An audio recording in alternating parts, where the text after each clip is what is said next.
whether on the ground or through the air. When the chips are down and you throw a prayer. When your team is primed and on the hunt. It's 4th and 10, you refuse to punt. When the shoulder pads and helmets crack, that's how you know that football is back, Jack. Let me hear you say, football is back, Jack. This high is wild and out of control. And we're gonna ride it every week till we reach the Super Bowl. Don't need no check downs. Give me big hits and quarterbacks. If you say this game's the best, I'll say it's a gag. Football is back, Jack. Football is back, Jack. Football is back.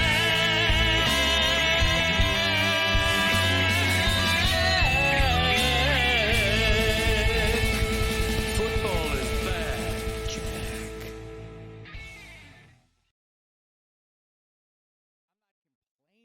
About going to the Copper Bowl. It was a fine reward for a nice season to go and see Baylor there. What I'm talking about, though, is the visit to Ann Arbor several weeks before. I thought Trent Green and Von Dunbar put together a really great effort there against the mighty Wolverines. I know Desmond Howard and Elvis Gerbach had other ideas, but they didn't need to be assisted by the referees. That was really what was stuck in my craw. There was a PI on 3rd down to Desmond Howard, and it was clearly an uncatchable ball. Gerbach threw it into the stands, and yet the flag was on the field. We all saw it. We all have two eyes. I thought it was a ridiculous thing. Trent Green, who knew where he was going to go in the NFL, but as an Indiana Hoosier quarterback, that was about as good as I had seen up to that point. I'm not saying that he ultimately was more talented than Dave Schnell, his predecessor, at the position. Dave Schnell was very good himself for a few years there as Bill Mallory was building the program up. And those were some good times. I mean, 8-3-1 is nothing to turn your nose up at. Let's go, Damashek. Get out of here. Where did you go, Dan? It's enough. You've just been talking to yourself all night. Everyone here. Damashek, back here. Take 5. Take 5. Is sleeping. Sour pusses. He's done 12 straight hours. I believe we violated an assortment of federal and labor crimes by making Damashek just work all night talking into the YouTube abyss. About Indiana football. I can't believe this sentence. Indiana football completing the greatest college football season ever played. Just crushing if you are Miami to lose at the end that way. About as close to a championship as you can get. Indiana played the game you needed them to play, and you couldn't win it anyway because you got a blocked punt and an assortment of small undercuts you. But I do think that all of that is something that should be celebrated. Like, I'm not going to sit here and nitpick about a delay of game penalty or the kicker or messing up a decision in a game between two great teams, and one of them had to lose. I do wonder, and Carson Beck said that his ears were ringing at the end, that hit he took on 2nd and 15 that got a penalty, I don't think he was right after that, and I do think it needs to go into the math on he throws his first interception after that, the first turnover of the game, right? Mendoza didn't fumble at all this season, correct? He went the entire season without fumbling one time? Fumbling and losing it, lost fumble. Yeah, lost fumble. Crazy game, crazy night, but let me get your thoughts here as we go to a bunch of people who were at the game. Tony has said he's never forgiving Roy Bellamy. What happened with Roy? We'll get to that in a second. We'll get to that in a second. But Tony was telling me before the show, I'm going to be on my deathbed, and I'm going to say, in 2026, Roy did that thing, and wherever it is the beyond, I'm never going to forgive him. I can't, and I'm I love to forgive people. I can never forgive Roy. Roy said at the beginning of that drive, Roy doesn't speak very much, and he said at the beginning of the drive, here comes an interception. Oh boy! Before the Canes even got the ball, might I add. Okay, before the Canes even get the kickoff, he said, "Here comes the Carson Beck interception," and I'm sitting at Dead Flamingo, a couple of miles away, shocked, flabbergasted that would even come out of his mouth, that he would even think that thought. Okay? Well, and then he said it. Lucy thought that thought. Lucy, Yeah, to be fair, I think everybody thought that thought. Lucy, I've seen this before. Lucy several doesn't times. trust Carson Beck. What are your thoughts, Greg? Because I'm not going to sit here and criticize and be overly critical of the University of Miami for losing a game against the team that took on all comers this season and dismissed everybody. They took out everybody. Like Notre Dame's about the only one they didn't take out. Yeah, I don't think there's any form of loss last night that wouldn't haunt and hurt Mario Cristobal forever. Like, he's never going to get over last night. But I think this one hurt even more because they, except for a couple of notable exceptions, they played Mendoza very well. He didn't alone beat And them. Surratt. And Surratt. And Surratt. But it wasn't just the interception toward the end of the game that crushed everything. It was the punt block touchdown they gave up. It was a missed makeable field goal. They could have won that game despite never leading in that game, and that's going to haunt Mario forever. But to your point, I give them enormous credit. This was a successful season. It was a watershed season. They make their first playoff. They win the Fiesta Bowl. They win the Cotton Bowl. There's just no situation on earth where I'm going to criticize Miami today more than I'm going to praise the season they had. Indiana hadn't won a bowl game since the Copper Bowl in 1991. Hadn't won a bowl game of any kind. Zaslow, you were there. And to Lucy's point, Beck only has 6 losses, but the reason he has this reputation and the reason Roy said that and the reason Lucy feared it is because 4 of those losses, he's got a chance to win it in the end of the game and throws an interception. That's what happens. And so the latest one, obviously, the most crushing. That was that last night was one of the best sporting experiences I've ever had in my life. I have nothing but praise for that Hurricanes football team. I think the Canes fan should be so proud. Like, short of winning the whole thing, this was an incredible season. It could not have gone any better.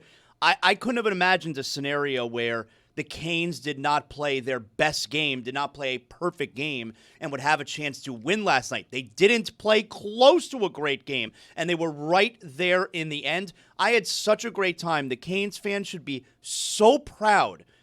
Like, just all heart and guts, that Canes team. And it's such a bitter finish for the Canes fan. I saw kids leaving the stadium last night crying, and I'm like, man, you should be just so proud of this team. It was a great night. I was so happy. And of course, the only regret, if you will, is so close. We were all so close to an all-time moment.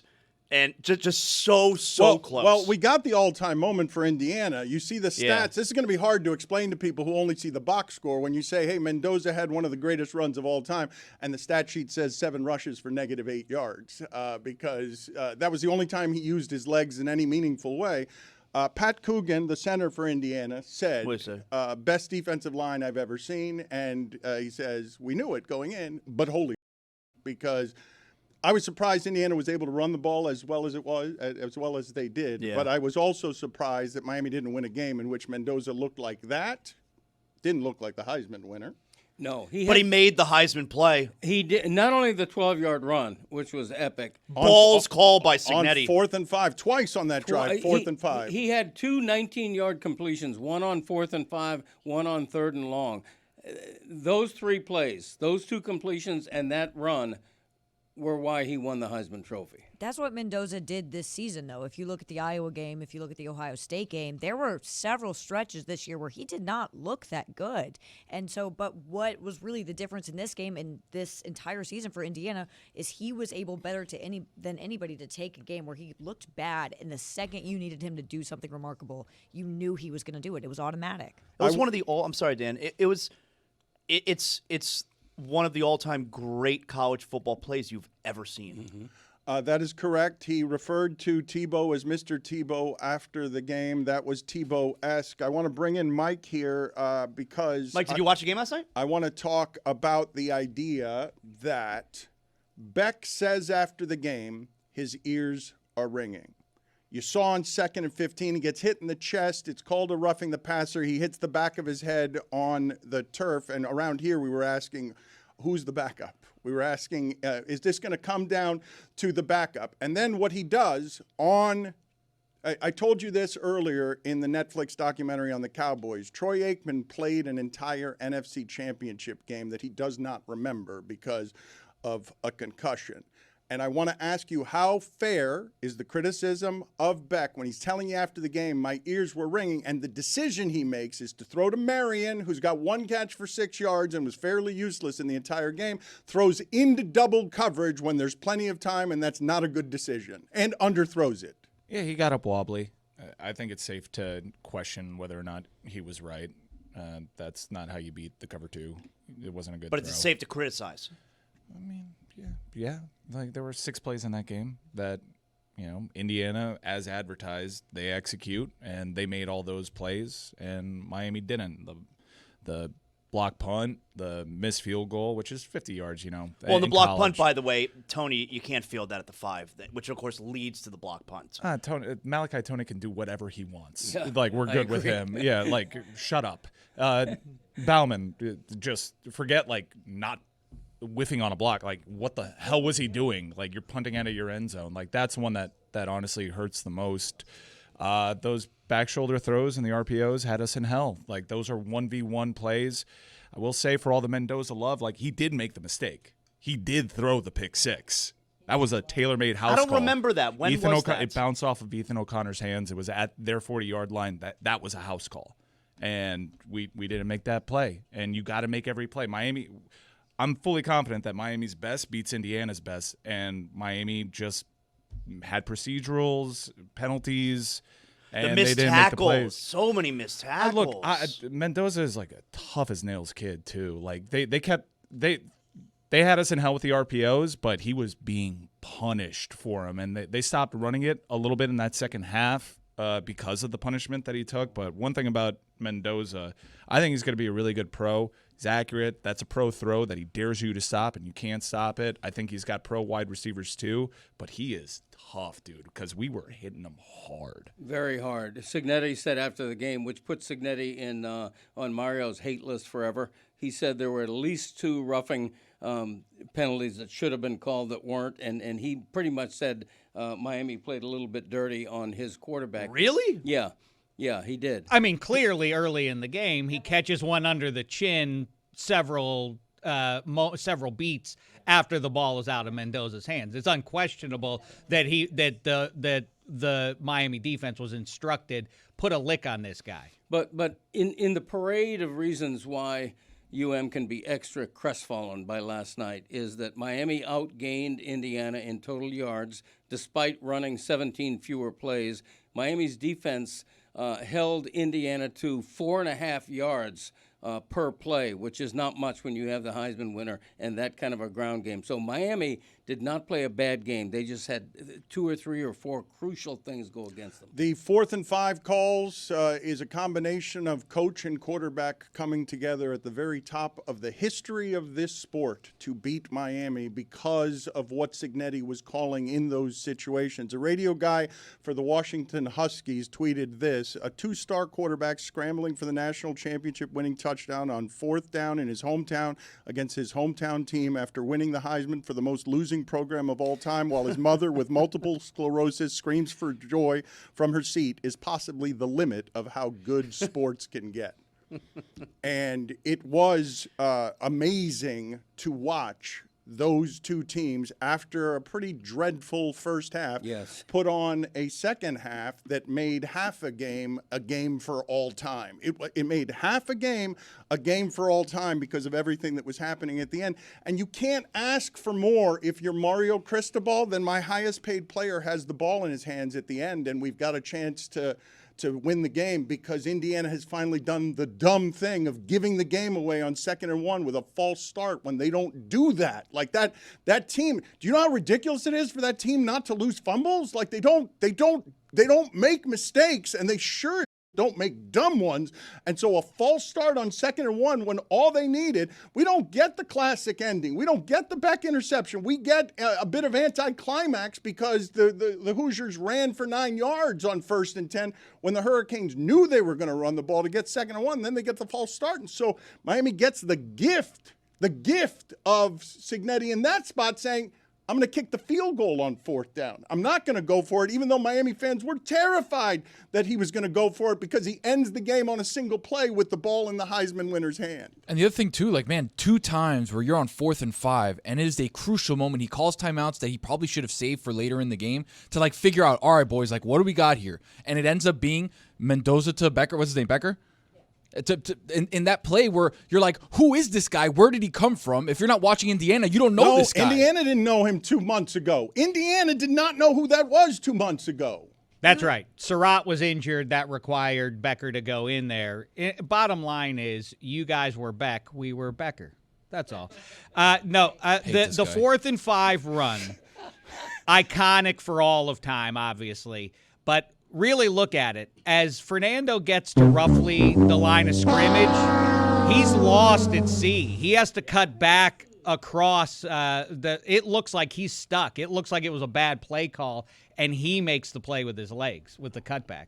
He's done that all year. Like, this was Fernando Mendoza's game. This was why he won the Heisman this year. I honestly think Curt Cignetti did not have his best game. I thought he was kind of sloppy with his timeouts, just the management of it, play calling, all of it was like, this was not the Curt Cignetti that we've seen throughout the playoff, but it was really Fernando Mendoza who saved his ass. You say this, but if you look at that stat line, that is one of the worst stat lines he's going to put up because he's not going to make the mistake of throwing interceptions. So if I told Mario Cristobal, look at the box score here. Look at Surratt and look at what it is that Mendoza does in this game. He says that's a win. Like that he would have taken that before the game if I'd offered it to him. He threw the interception. We just didn't catch it. But it's like really not like people kind of look at this.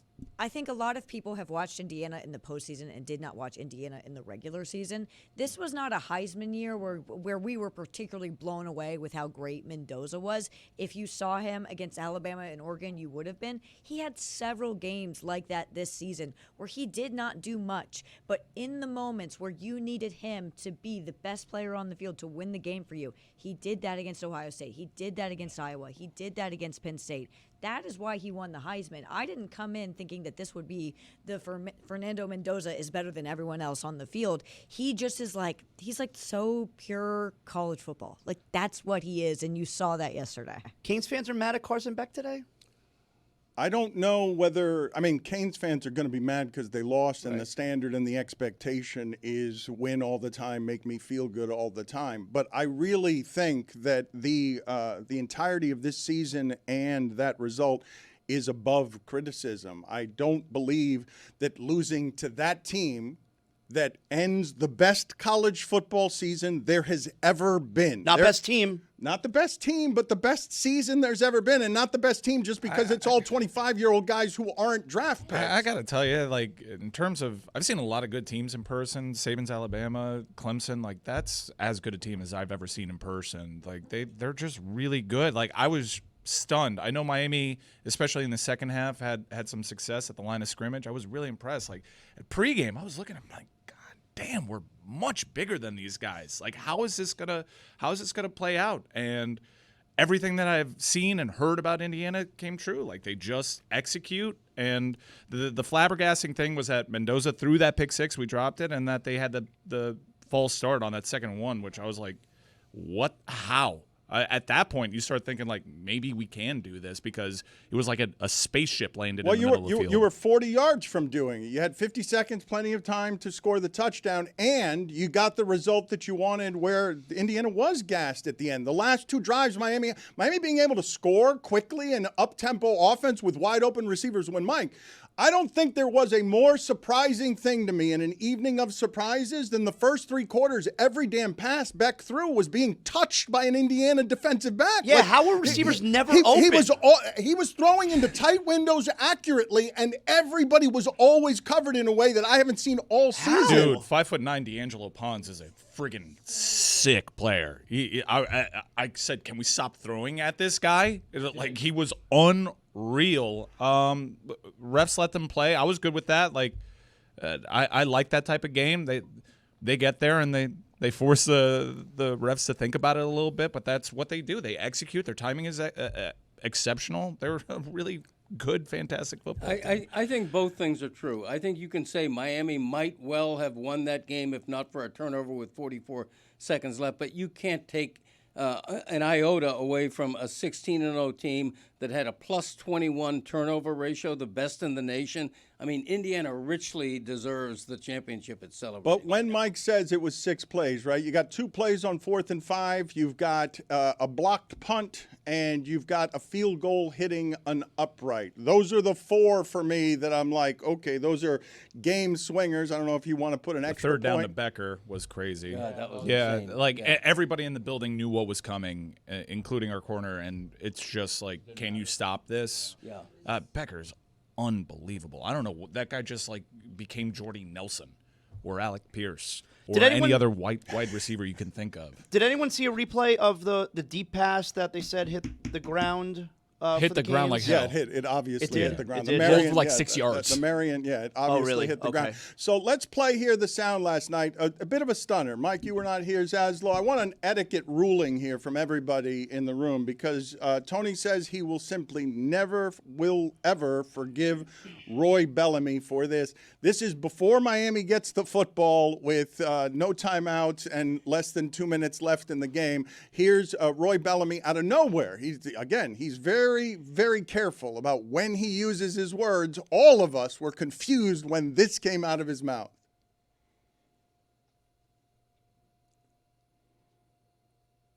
Interception. Like that kid with a false start. Bills fan. Interception's coming. He'll never let it go.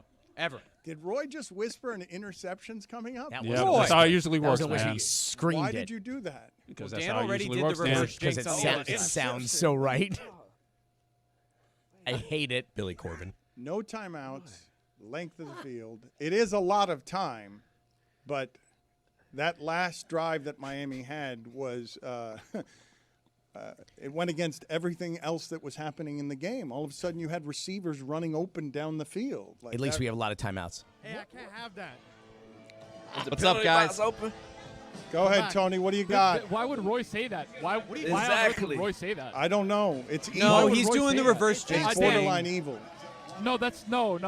Okay, listen. You guys are a little bit ahead of us. I'm taking out my headphones. You guys can put me in picture to see what happens on a delay. I'm sick right now. I don't even want to talk. I'm done. This is a big drive. This is a big drive. This is a big drive. Is This it? a big Okay. drive. This is a big drive. Put it on Good the analysis. poll. It was- Put it on it the was a poll. big drive. You were right. Juju. It was a big Is it drive. good Nailed analysis it. that Tony just said this is a big drive? He ain't Spot wrong. on. I don't 2 think minutes Roy national will ever championship. forget Roy saying that there was going to be an interception by Carson Beck on this drive. You haven't said that much during this live stream. What an odd thing for you to choose to say. I forgot already. Thank you for reminding me. Miami will not forget, Roy. Mike will never forgive you if it's It's called reverse psychology, man. Jeez. Come on, Carson. Come on, Carson. 15 seconds on the play clock. 14, 13. Oh! Oh! no. Oh, my God. See? Oh, The victory lap, Indiana too. Did a Hoosiers victory are the lap. national champions of college football. Of all the things to say, I know. you say that. I know. You say that. You say that. You say that. What's the crowd like, Tony? It's Look at Roy gone, too. All right. Good work over there, guys. This is brutal. I came in here today and muttering under his breath in the eating area. Wow. Lewis is saying, and I'm quoting here, in the crucible of life, I don't ever want Roy with me. And I asked him, like, why are we in a crucible? And then he starts yelling at me, last night was a crucible. Last night was a crucible, Dan. Last night was literally the crucible of life, and we're all in the foxhole together, okay? There's ammunition raining down. Roy says, I'm out of here. He starts running the opposite way. The rest of us are going forward. He's going backwards. Can you imagine? We're all there together, and he's going the opposite way. Roy, where are you going? As bullets rain down, we were Dan. charging up a hill with bayonets, and we looked behind us, and And Roy's he's hauling running ass. in the other direction. He's hauling ass with a mess hall. But you'll survive the foxhole if somebody in there says 30 seconds prior to the bombs dropping, we should get out of here. Something bad's about to happen. I think Roy That's not should the be point. That's praised. why we had He's a Zaz, boots on the seer. ground. Zaz was giving us the updates 30 seconds ahead, which I liked because it was going well. And then he does that. Dan, the one thing you can't do is say the I word when you got a final drive for your life. Okay, this was for if you ask Mario, if you ask the guys in that locker room, that was a drive for your life. Well, Mendoza said after the game, I would die for my team. Yeah, that was something. If you looked at his right arm, it was. That's a raspberry. That's a play on. It was damaged. Damaged. We were playing a game back here. How many members of your family would you be willing to kill off to not suffer the indignity of last night again? My dad's dead. Well, your dad played the bongos in here. He was playing the bongos after Indiana touchdowns. He was doing so with delight. I see that the troll doesn't fall far from the tree. He was really I've never seen him so radiant. like straight up. Like, no respect for that guy.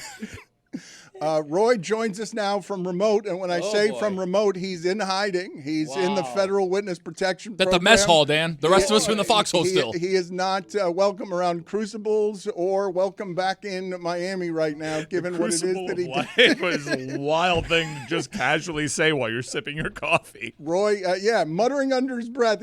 I could see the ripples on his coffee of the hatred being caused coming out of his nose and mouth as he talked about not wanting Roy at the Crucible of Life to be with him. Dark morning. Lewis is just like casually spitting out Morrissey lyrics like as he's sipping his coffee.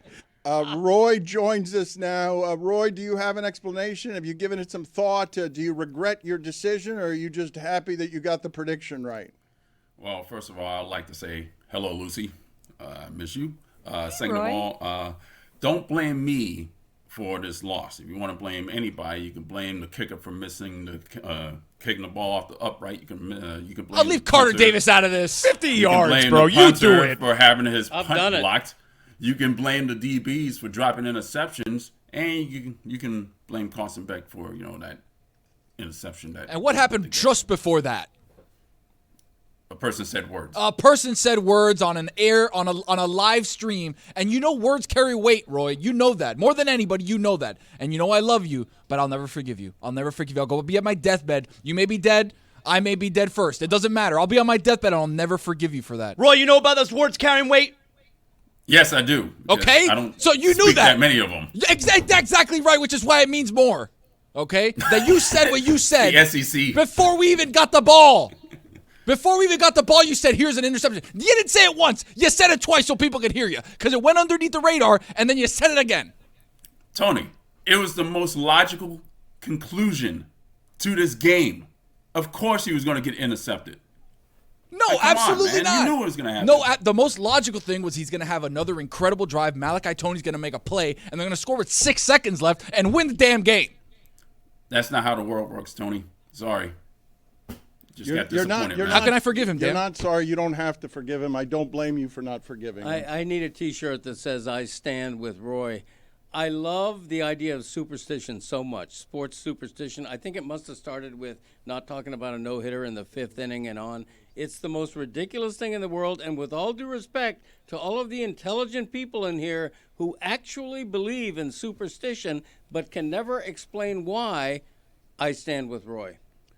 We're going to get to an off-Roden with Lucy Rodine in just a second, but I understand that you guys had some press box experiences worth recounting. We saw somebody get tackled by 5 security guards who was posing to be media. One, he was wearing a Miami jersey, so that kind of gave it away. I saw those two guys walking through the lunchroom right after you came and said hello to me. Yes. No. It happened way later. No, but I saw those guys. And he had was it the guy with the white jersey?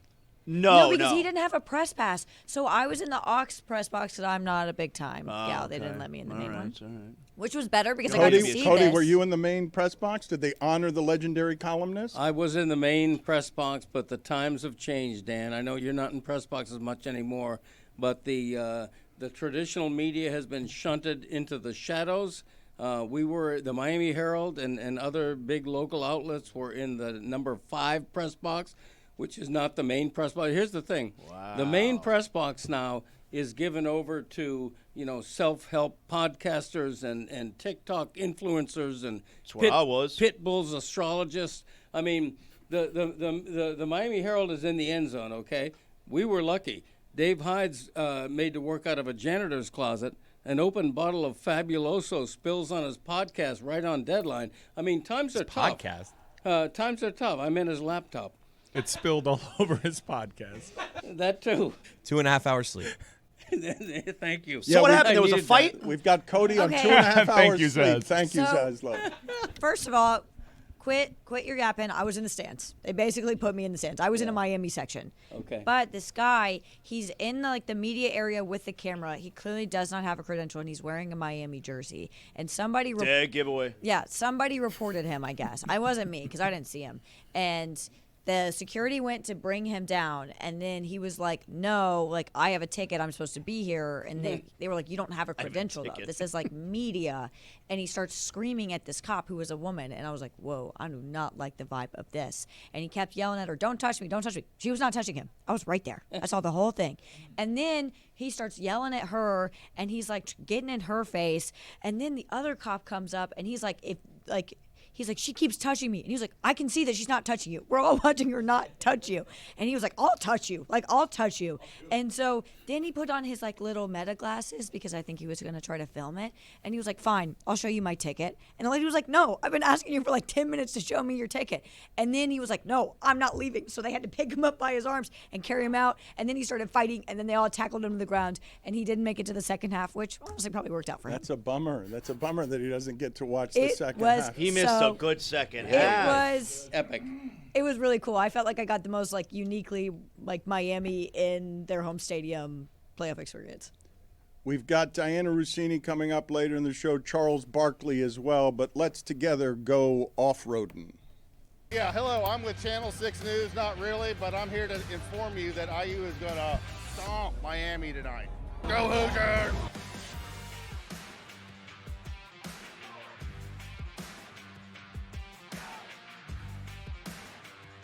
Dan, it took the Miami Hurricanes playing in the national championship game for me to finally go to a game at Hard Rock.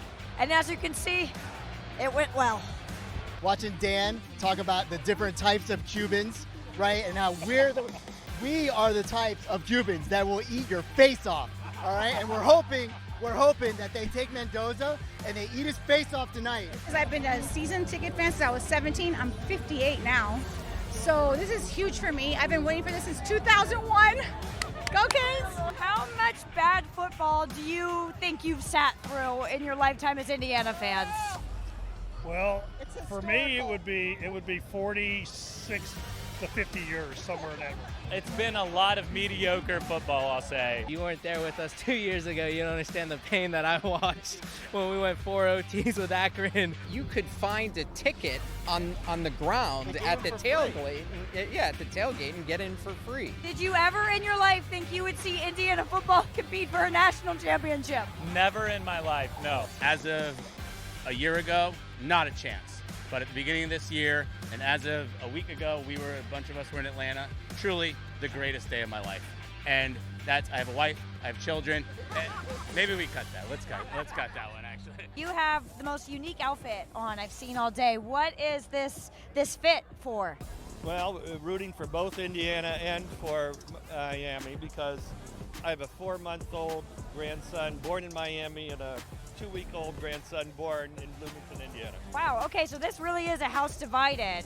Is there a side you're leaning to more? No. How can I pick among my favorite grandkids? My grandparents have been able to do that pretty easy with me. Your grandson has never known Indiana to be a bad football team. Oh, good point. The earrings, the necklaces. My women are ready for the game today. Best outfits I've seen the whole day. Can we explain them and how we put them together? Okay, we went military style because we're here. We're going to war. It's do or die. The Hurricanes are going to get it done, and we're going to claim the victory. You've got the best hat, helmet, contraption I've seen all day. Can you explain to our viewers what you got going on here? Hi, so we have the Miami Cuban theme going on. It's a funnel. You pour your cafecito or your vodka. Is there a world where I could see one of these in action? Is anybody willing to take a drink? Oh, one more row over. There's already someone in action with it. Let's go!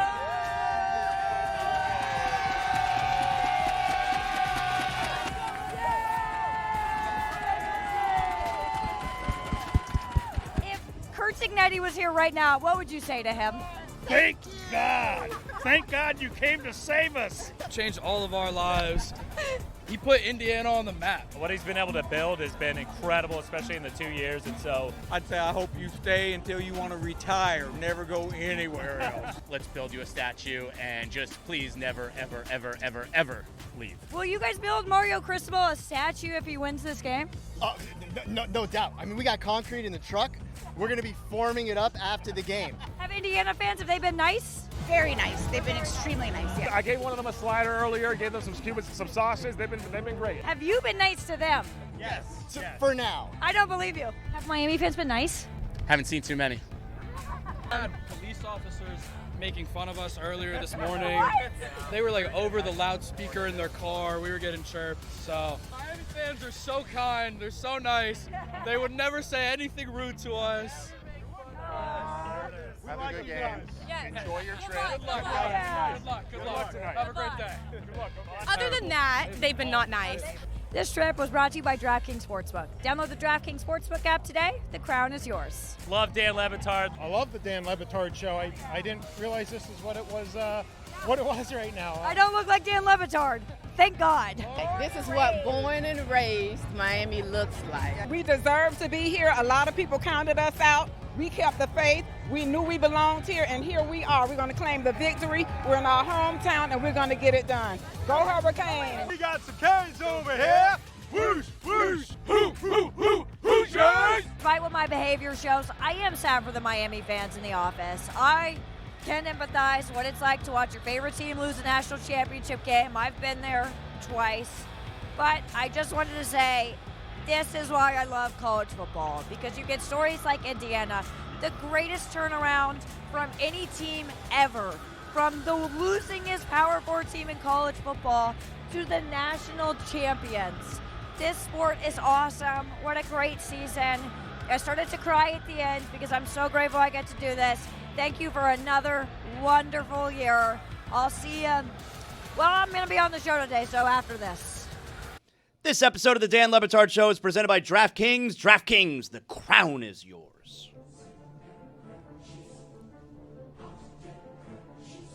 I actually don't think there's been a proper reckoning because everything's been moving so fast. Y'all should be embarrassed. They're physically superior, and the last two games have fooled America. Take a lesson from very recent history.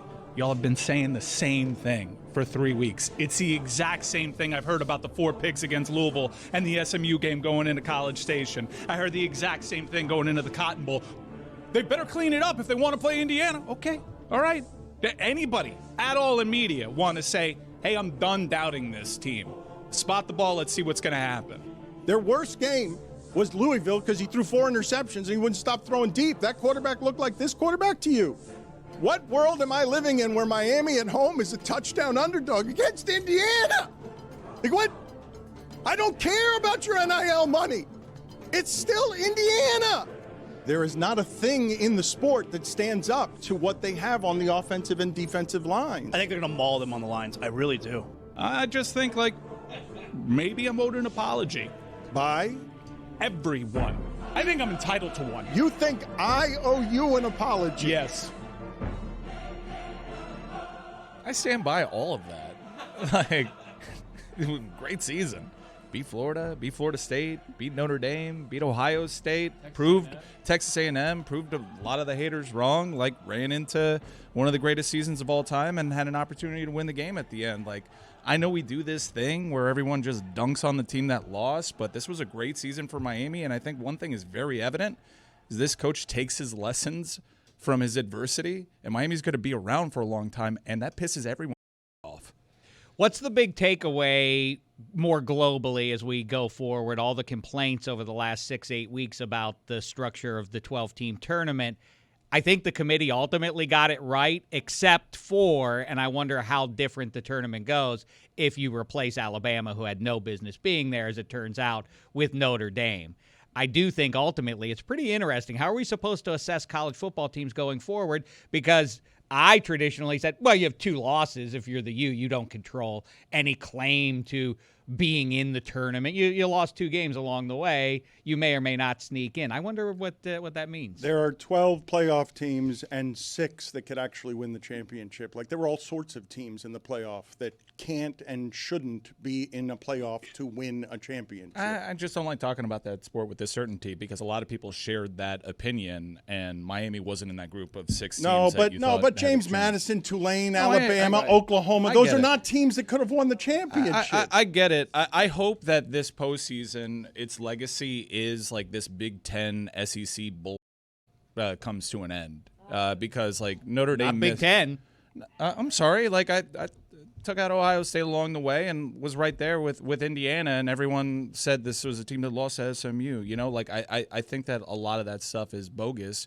We were touting it all season long, and I just hope we don't repeat the same mistakes when there's a situation like Oklahoma and Alabama reputationally just getting in. And I think Notre Dame probably the conversation was just so driven by Notre Dame versus Miami that Notre Dame was asleep at the wheel and didn't get to like propagandize their own case against those lesser teams. Look, we have had 2 years of this expanded playoff. We do not have a big enough sample size for them to keep adding teams. Like, I watched all the bowl games, and there was not a set of teams that I was like, yeah, I really wish I got to see them in the college football playoff. I never thought we should go to 12. I thought we should go to 6 or 8, but 12. Like how many more? How many more would you add? I mean, obviously you can't make. I don't want to add. No, but I'm anymore. saying like how many teams? They want 16, 24, and it's That's my crazy. conference who's campaigning for that. Right. That's not what I'm saying. Like how many teams didn't get a shot at the playoff that you think like should have been a playoff team? It would have been Notre Dame. That's I'm it, like hoping, one. So I know like the sort of Big Ten SEC conversation. Everyone is having it. They're talking about it a lot, but I do think it's important in the sense that the SEC got so many teams in the playoff, and the SEC, all their great teams that were all these wins that made it so Alabama got in, lost in their bowl games to teams that shouldn't have been that good. Tennessee lost to Illinois. Mizzou lost to Virginia. Both Tennessee and Mizzou did not have a win over a team with a record above 500. So I do think it's important to have these conversations of like, hey, is this conference really as good as you think it is? Because Greg Sankey is the most active hand in college football. And if he's out here trying to convince you that 7 teams belong in the college football playoff from the SEC, and you can look at the SEC sample size in front of you and see, you know what? Iowa outplayed Vanderbilt that entire game. Yeah, maybe this isn't the best conference in college football. And next year we can avoid an Alabama or an Oklahoma getting in over a Notre Dame team that was much better than both of them. I think we can all agree the best 2 teams in college football played last night.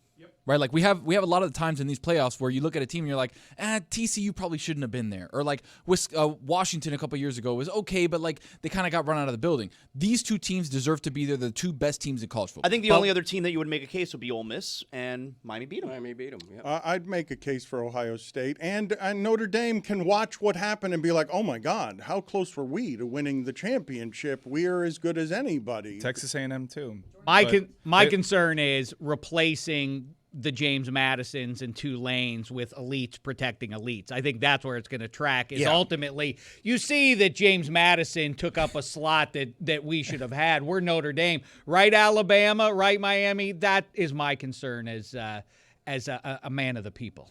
I believe James Madison played Oregon better than Texas Tech did. So I believe James Madison won a national championship last night. The issue with Tulane and James Madison both being in the college football playoff doesn't really have that much to do with the college football playoff. It has more to do with the way that the ACC structured because like Miami played in the national championship last night, but they were not ACC champs. That was the Duke Blue Devils, which is just a little bit funny. And so like that was more an ACC problem, which should get fixed. Obviously, they're doing like weird. Some teams have 8 conference games, some teams have 9 conference games. We'll just let them figure it out on their own. Let's give them a year just to like get it together, go to college football rehab, and just like collectively decide. But the group of 5 argument, which I know is an argument that's also been had a lot, that Indiana team was made out of so many group of 5 transfers. Yeah. So like James Madison literally did play Oregon closer than Texas Tech did. So like that is not the issue. It is simply just the way that the ACC structured their championship game, which made everything go crazy. Anybody else have a problem with what's in the news cycle, which is like the Big Ten and SEC can't come to an agreement about how the college football playoff expansion would go? Like, wait,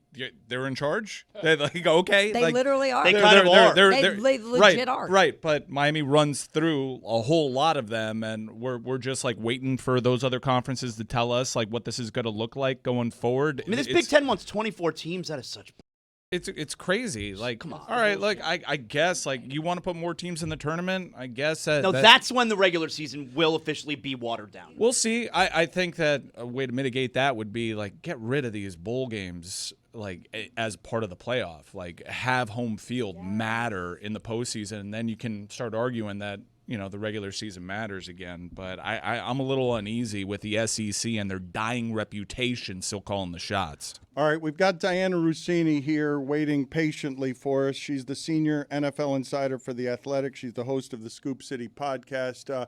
I don't believe that ever in my lifetime I have seen a Miami Dolphin head coaching hire dwarfed by a football game. You've got the Dolphins getting Jeff Hafley. I cannot confidently comment on this beyond being bored by it. Last 8 coaches the Dolphins have hired don't have any head coaching experience. If I was going defensive coach, I would have gone Chris Shula. Diana, welcome. What are your thoughts here? This is just the Green Bay guy hiring the Green Bay guy, correct? No, it's not, because I thought the same thing as well when this started, and I got word that Miami was really all in on Jeff Hafley pretty early after that first interview with him. And that wasn't because the GM's doing a hard sell job behind the scenes. He apparently really blew away everyone that's been part of this head coach search. So with that in mind, Hafley interviewed at other jobs as well. And it was pretty overwhelming how much feedback I received on how good he was in a room, how good he was even on Zoom, which is really hard to do, I think. And it's almost every opening had interest in him. And when you talk to people in Green Bay about him, and you talk to players, it's all this like ability to lead, ability to connect. He's good at calling defenses. And all right, let's put that to the side. That's part of this. And then there's just this other thing going on right now with all these head coaching openings. And there's a lot of openings and really not a lot of superstars in terms of these coaches. So I think what you're seeing now is coaches that are at least showing that potential to live up to some of those big name guys that we're seeing right now. Because owners are sitting back and they're watching the playoffs, right? And they're seeing Ben Johnson do what he does. He saw Liam Cohen do a fantastic first-year job. Kyle Shanahan, I don't know what that was, but he was able to figure it out and get them this far. And, of course, Mike Vrabel in New England.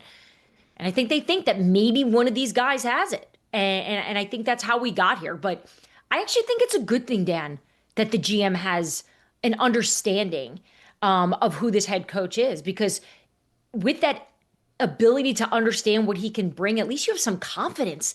Because sometimes you just don't know. I've had owners tell me it's one of the hardest things to do is find the right head coach based on just what he says in a meeting. Because some of these guys are exceptional at presenting and selling and showing their leaders. But what happens when things go wrong? What happens when the Bears are picking apart your defense in the second quarter and the self-inflicted wounds are mounting? What was Jeff Hafley doing on the sideline? And obviously this GM thinks what he was doing was enough for him to be the new head coach of the Miami Dolphins. Cody, what are your thoughts here? Because being good on Zoom has, to me, next to nothing to do with winning football. And also all these guys are kind of salesmen in disguise. Right. Diana, I am curious. The Dolphins' last hire with previous NFL head coaching experience was Dave Wannstedt in 2000, who also was the last Dolphins head coach to win a postseason game. Now they're hiring a guy whose Green Bay team didn't have a particularly good season on defense and epically caved in the fourth quarter against the Bears to be eliminated.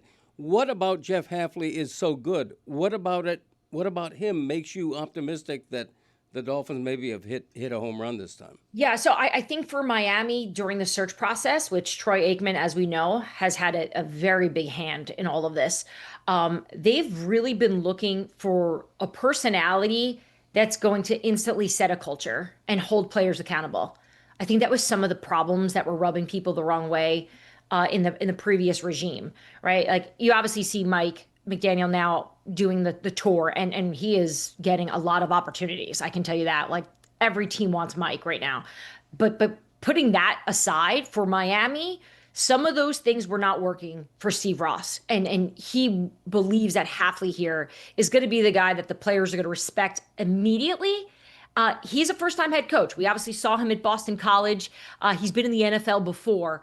But I will say, like, all I can go by myself as a reporter is just what everyone around him is telling me. And it's really hard to find anyone take shots at him, especially now at a time where it's so competitive. Everyone's so nasty. Everyone's gossiping about everybody because everyone wants the edge. But all the feedback I got on him is just he's going to be able to start this thing from day one, no questions asked. Hey there, Diana. Curious about how confident, what percentage you would put on the chances that the Steelers actually would trade Mike Tomlin.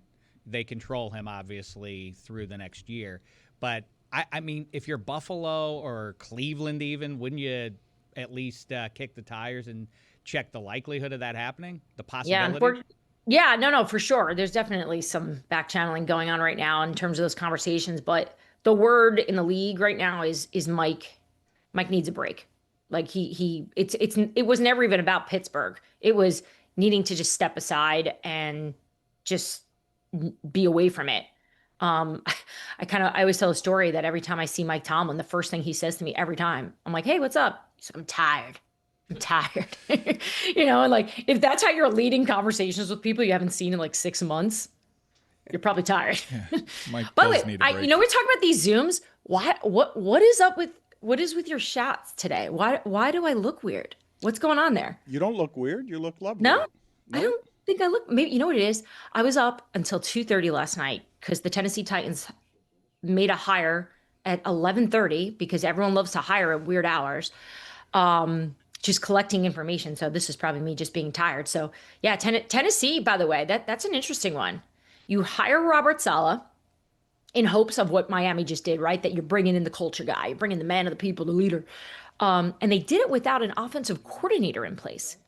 Yet you've got the #1 overall pick at quarterback here, who obviously needs coaching, and he needs the right offensive mind around him.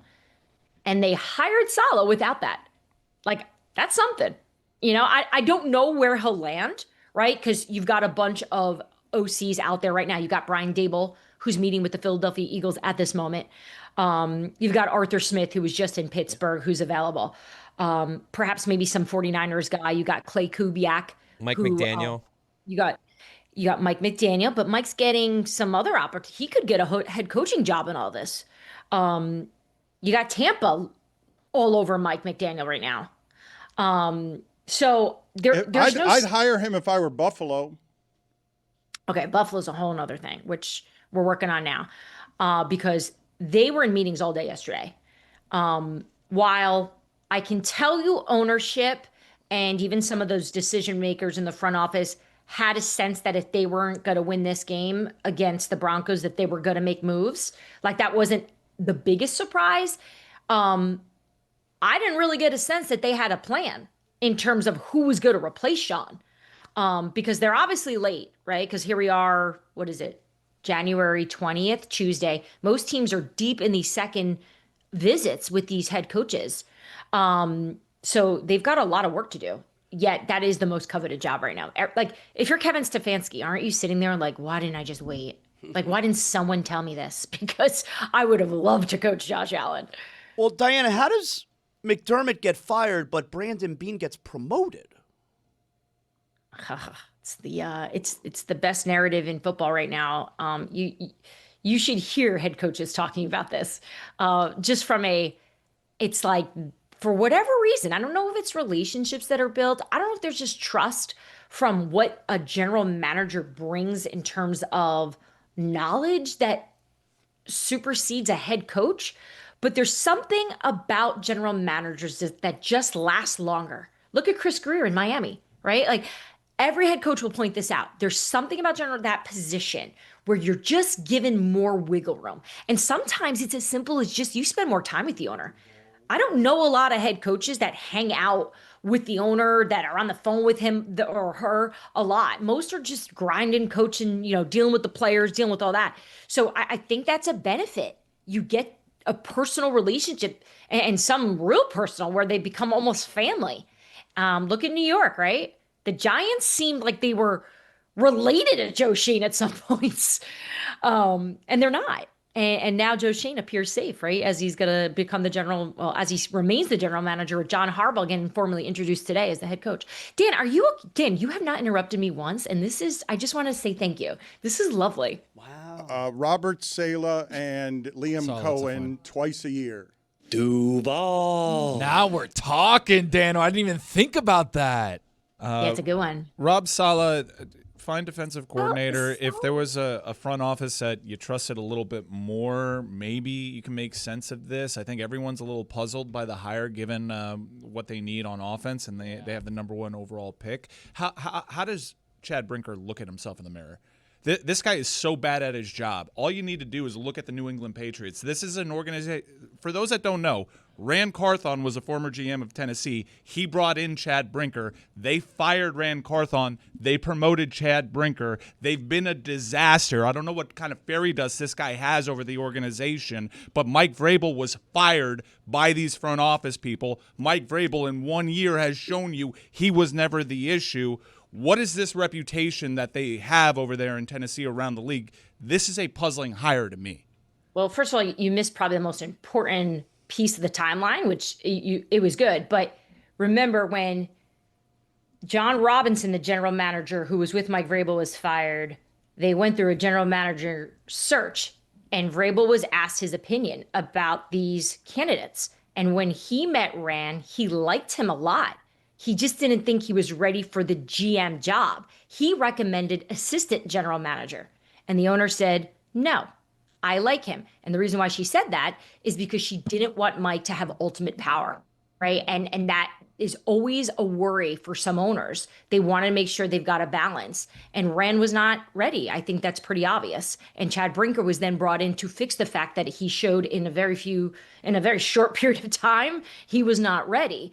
And then they completely went the other way and fired Mike Vrabel because in their mind, the ego of him, and that's them, not the reality, I believe, was going to hurt the franchise.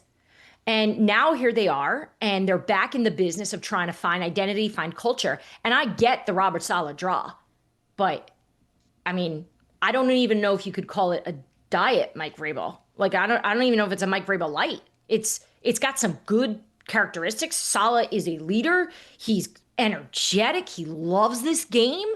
But if they were trying to look for something like Mike without the ego, they didn't get that either. So yeah, I think this is an organization that is really trying to lean into Mike Bergonzi and hope that he brings something here. And there seems to be a lot of belief and confidence. Because Mike, remember too, Matt Nagy had the inside track on this. Yesterday, I wrote a piece already that Nagy had the job. Like this thing was moving. And then Saleh walked in and he blew the doors off in the interview. And he's got great presence. And I get why Robert Saleh probably won that room over. I hate that so much. I hate it so much. I know, but Jason Taylor vibes. Everybody relax. It's Chad Brinker's doors that he's blowing down. Okay, no, Dan, I want to ask you this because I did have a head coach ask me this the other day. I swear. He's like, how important do you think it is that I look really good in the interview? Like, do you think I do the suit?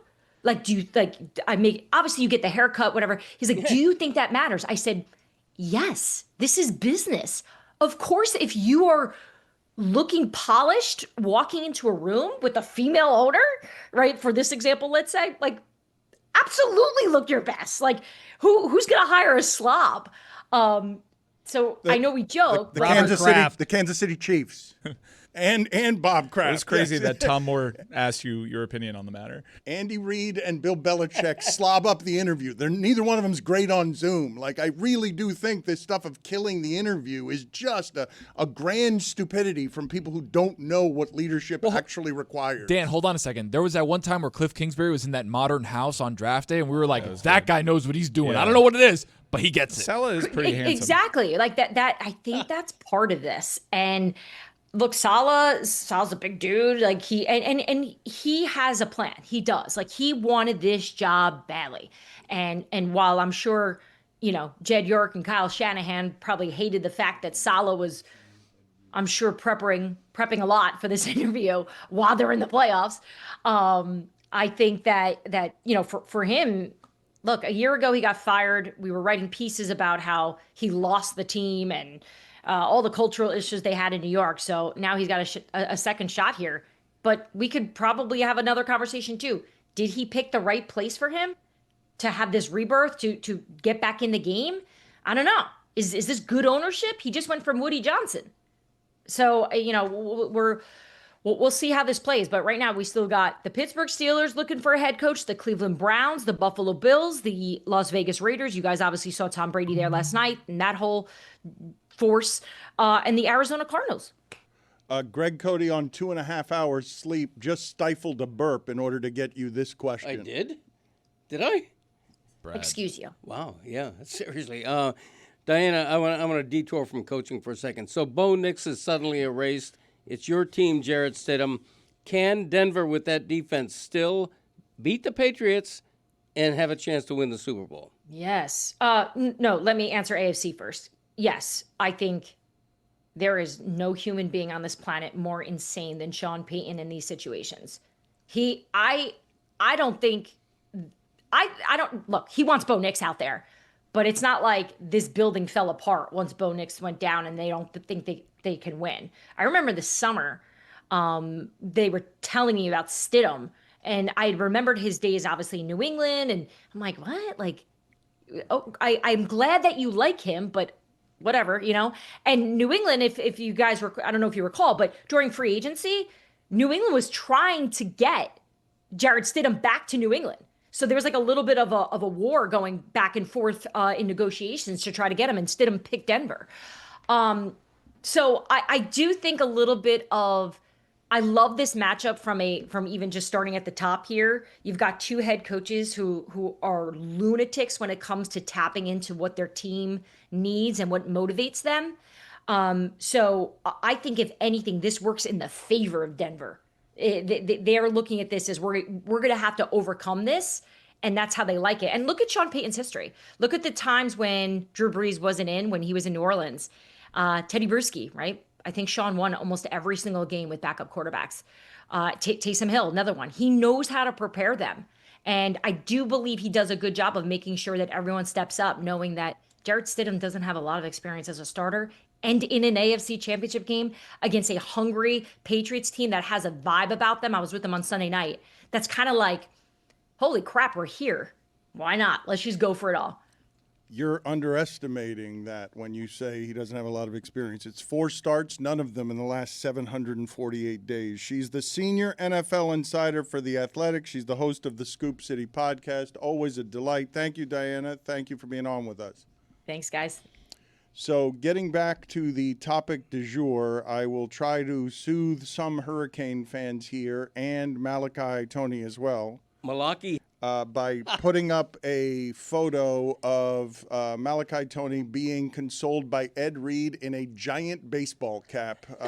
Who popularized this? This was several Brian years Robinson, ago. B-Rob. Yeah, several years ago this was popularized, and I haven't seen them since. They sold for a while, these giant hats, and Ed Reed is trying to bring it back, but I literally haven't seen one of these hats in about 3 years. They're still popular, but the best part about traveling to these things is a lot of people will go to the game and wear them, but they're too big to fit in their luggage. So you will see people in the airport with those hats on, like sitting on their plane with those hats on. I legitimately haven't seen one in several years. I laughed out loud when I saw that Ed Reed was wearing one during the ESPN interview with Clinton Portis, where I'm like, God, there was somebody who was selling them, who was making a lot of money with the copyright of them. I don't remember who it was, because you just mentioned, is that the origin? Is that ground zero on it? I remember us seeing, be like, this is a really, really huge hat. Why does Brian Robinson have this? It's so stupid looking. It's a baseball cap that's what would we say, 10 times the size, 5 times the size no, of a more. normal it's like, baseball it's like 25 cap? times the size. It's probably like huge. 600 times. It's enormous. No, it's not. We should get Zaz one, 600 times is a hot air balloon. You're wearing a hot air balloon on your Yeah, head. I love how he probably had it on forward at one point, but for this big speech, he's like, you know what? This is because he's got to get closer to him. The problem is the brim is so big that This he is can't a get close serious enough moment. to him with the brim. I'm gonna flip the ridiculous hat around and have a real talk. Let with you. me see again. Let me see Malachi Tony Malaki walking down the tunnel here. Malachi Tony was great in that second half, and he did have to flip it backwards, and it looks the all brim is like ridiculous. 6 feet long. Still got the sticker across the way from the hall. You can't even talk to him. You can't have a serious conversation with anybody wearing that hat. I'm sorry. All right, I can't get Mike to laugh today. There will be getting no Mike laughter today. Mike, how did you sleep? Greg Cody comes in complaining 2.5 hours of sleep. That night, right, I'm assuming you turn off all your televisions. You're not consuming any of the coverage, right? I'm not really watching anything. I wanted to hang out with my friends, my Hurricanes friends. Like, we went out a little bit afterwards. And You watched the Heat? I honestly, like, the last thing that I saw before I went to sleep was a news item that Jimmy Butler tore his ACL. So, not a lost night. But oh no! Oh, what? You're What not are you super. doing? Oh, What are you doing? What am I doing? I'm super pumped about it. What about the Bob fight? You had to have seen that. Oh, I saw. That was I saw a great. video of the Bob fight. Yes. Yeah, super. That sucks about Jimmy Butler. Who could have thought that his body would wear down? Yeah, I'm not really consuming it. I was trying to put on a brave face and be the energy guy, and that's usually not my forte when I have a devastating loss. But it was very evident that I was faking it because when I came home, it all came out. And yeah, dude, I spend all my free time, all my free money, all my free effort on trying to get to where Indiana got last night, and it was devastating, and I cried, and I'm really sad about it, and I hope to never feel that pain again. You cried when? Upon the I interception? got home. No, I mean, I did like sit in my chair. I was rocked. I couldn't get up. I had next thing I know, there was confetti everywhere, and it was brutal.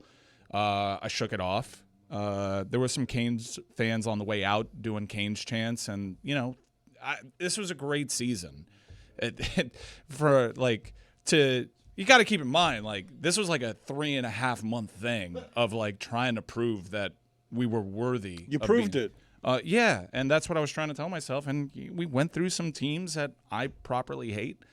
But yeah, you were that close. Like, we allowed a punt block on when Indiana's in punt safe coverage. Like, what the man? Like, Austin Rules kicker. That's why. God damn it! We were right there, and I care about the Miami Hurricanes athletic program more than I care about anything that isn't related to me. And yeah, it really sucked. I cannot really articulate how painful that was. And it sucks when you finish second, you feel like a big time loser because the eyes of the world are on you and everyone's teeing off on you, making fun of you. And you're trying to have the right perspective and that you had a good season. The vision is working. All your time and effort is working. I had a lot of people while I was like crestfallen in my seat, not really knowing where I was at the time, thanking me for, hey, thanks for fighting for us. Thanks for what you do for the program. And that did like soften the blow. But yeah, man, I am wrecked inside. I want to die. Oh. Do you think this will make it feel any better, seeing your father do this? 5 yards. They just went down the field. And here is Mike Ryan's dad to celebrate the touchdown that he celebrated prematurely before with the Broncos. One more time. Mike Ryan is going to be mad. Mike Ryan might murder him. And you for letting it happen. Can't wait to call him Junior.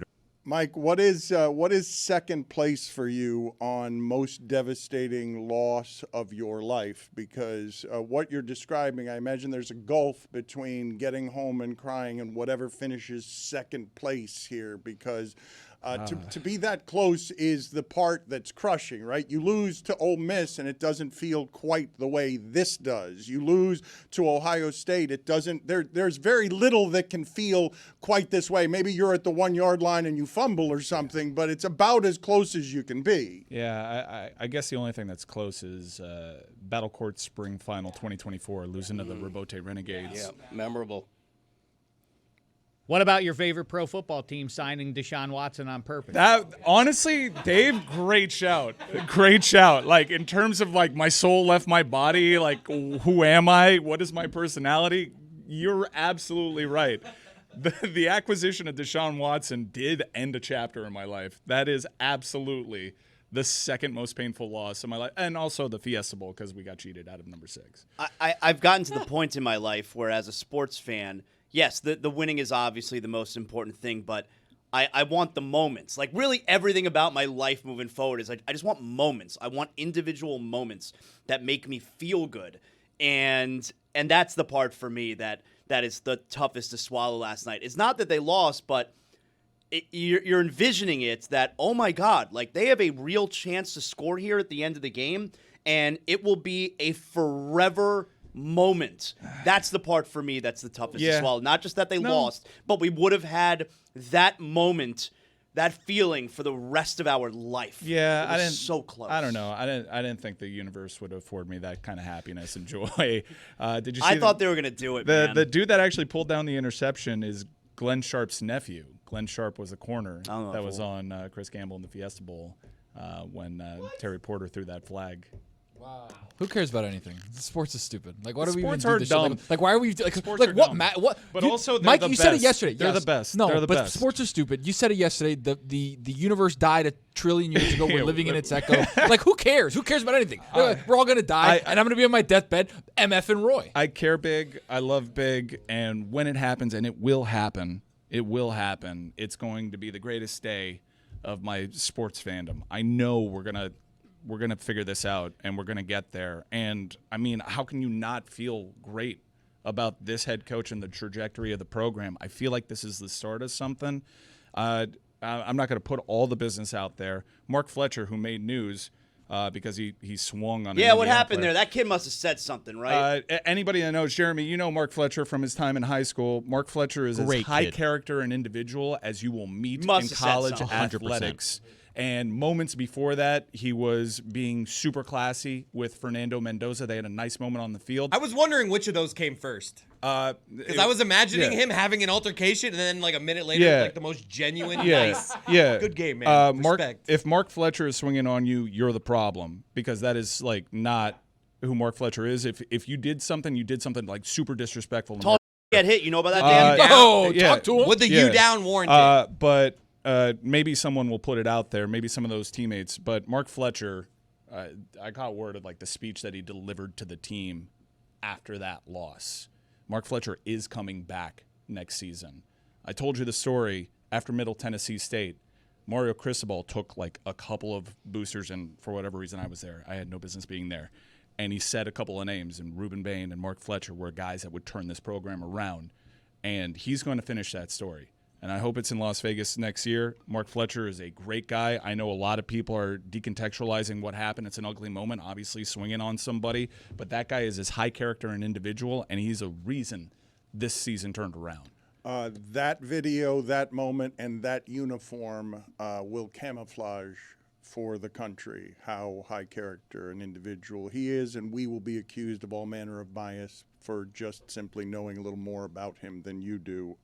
When Mike says it's the start of something at Miami, he's not wrong, but it's the start of something more at Indiana, because they have a momentum now in the portal that's even better than Miami's, and they have a stability now. That night wins 1,000 recruiting wars. Obviously, you have to get money as well, but Indiana's no longer a doormat. This is the hard part, getting to here and the momentum of here. They will do nothing but build on this.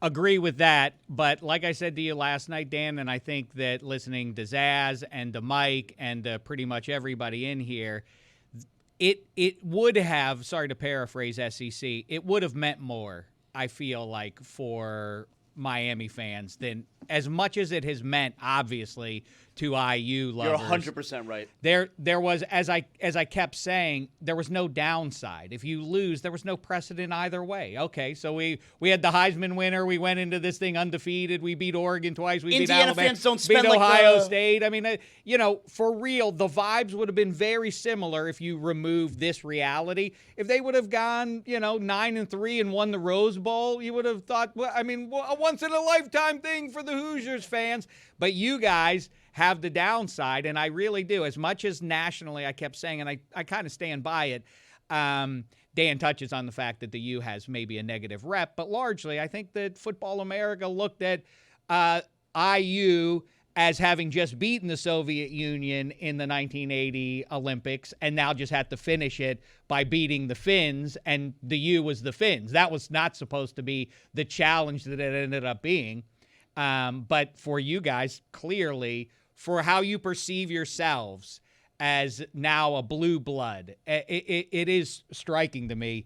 I don't think the nation senses it as much as you guys are feeling it. Well, Cristobal volunteered after the game that, and rightly so, that there's absolutely no guarantee that just because they were great this year and reached the final, that's a given next year. And reflecting that, the immediate championship odds for next season are out already. And I was a little surprised to see Miami as low as tied for 10th in the betting odds. And that all depends on how they score in the portal with a new quarterback.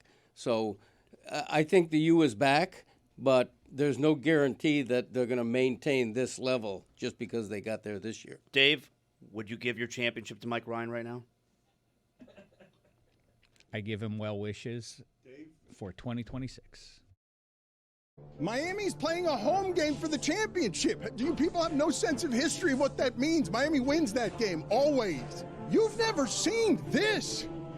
This is Revenga. How in holy hell am I living in a universe where the world has made Miami an overwhelming underdog to win a home game in Miami? I understand why people are gassing Indiana up. They've been incredible. That stat where Mendoza has 8 touchdowns and 5 incompletions. And the cheating part, right?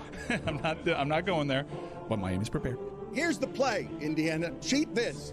Revenga, right behind. Por el medio. Right. Revenga por el medio, dale. Yes, I've heard that. Le Batard whimpering. Run outside, right outside. No. Revenga, right up the middle. It's going to be 2nd and 3 all game. Dan's going to complain about the tush push over here, but he's going to love it when those Canes get 8 yards because their offensive line is just throwing Fletcher 8 yards. I was right about everything. There are 2 teams in this game.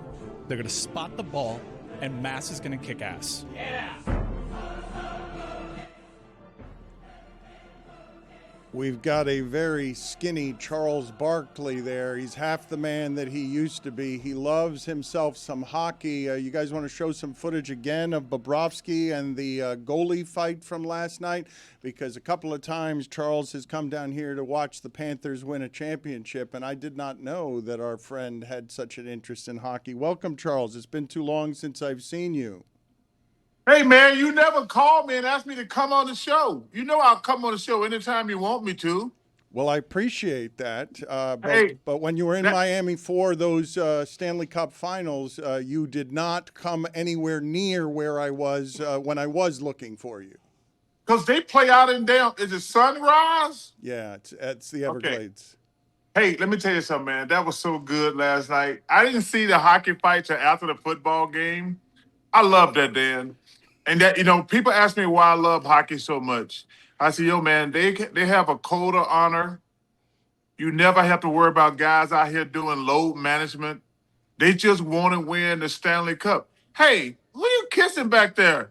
That's Jorge Sedano is consoling. I Barkley. Know Jorge Sedano. I don't call him Jorge because I'm not bilingual. What's up, Chuck? What's up, brother? Hey, man, that was a hell of a game last night. I know. I was there, man. It was a great game. It was tough at the end for the folks down here, though. But yeah, you had a great year. Can I say you have a great year? Yes. Because you know why? Because I don't want all these punk ass reporters and clowns talking bad about me, like they did that lady in Jacksonville who had a moment of humanity. Think about that, Dan.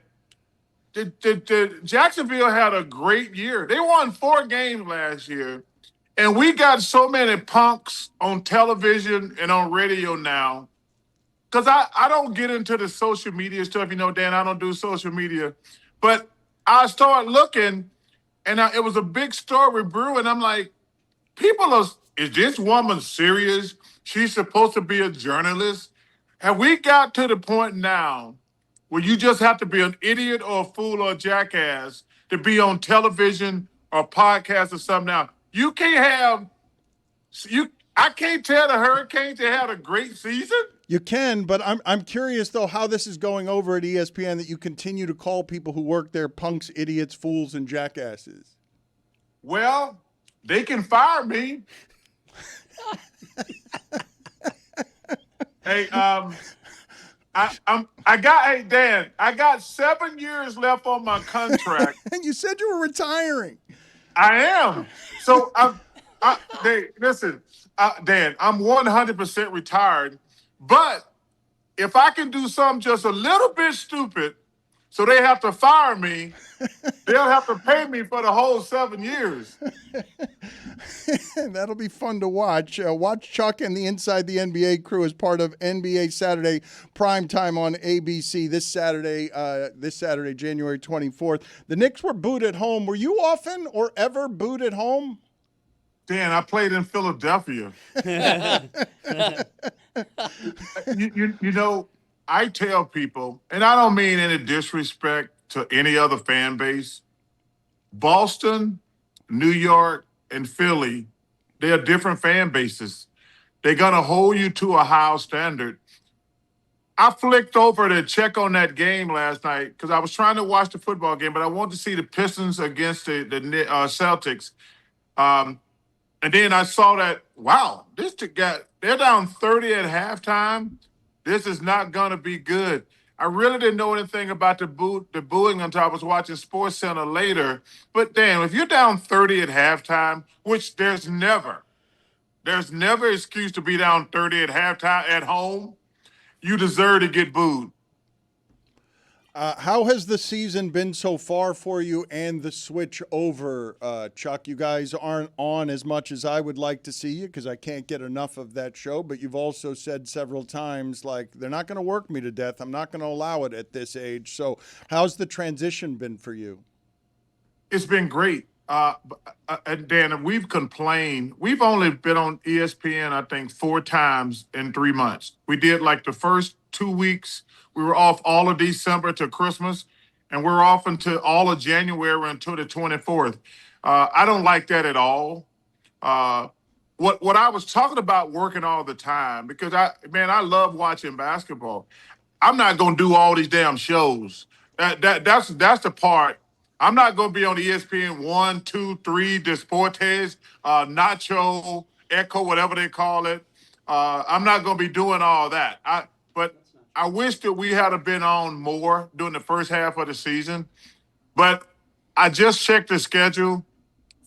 I think we're on Saturday, Wednesday, Saturday. So they're going to start making up some of the days. But I wish in December, we only worked one day in December, Dan. That was Christmas Day. And we're only working one day in January, basically, and that's the 24th, and I think maybe whatever next Wednesday is. But I wish we had worked more so far, because it's been great. The guys at ESPN have been great. They've been great. But like I say, we'll know more after we get schedule heavy the last half of the season. Put it on the poll, please, Juju, at Le Batard Show. Are you presently watching ESPN Nacho Echo? Durant has moved past Dirk Nowitzki, 6th on the all-time scoring list. Where do you put him among all-time greats? I thought Chris Whittingham had a great point when he just said this version of Durant, with all of the changing of teams and everything, that the way he chose to do it is the worst possible way that he could have done it for his legacy. If he had given him all the options, the way that he chose to bounce around, this is the worst version of his career that there could have been in terms of legacy impacting, given that he's one of the greatest scorers ever. Well, I 100% agree with him, because the reason he hadn't been close to being successful. I mean, we had him here in Phoenix. I mean, he lost in the first round in Jersey. And first of all, every basketball person knows this, Dan. You don't go to New York and play for the Nets. You go to New York and play for the damn Knicks. Come on, man. I mean, that's basketball 101.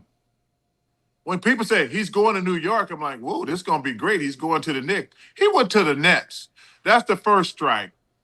Then he goes to Phoenix, and he loses in the first round 2 years in a row. And now he goes to Houston, and my Phoenix Suns got a better record without him. That's a damning indictment.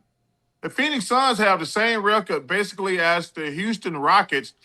Shout out to the coaching staff, Matt Ishbia, the owner, Devin Booker.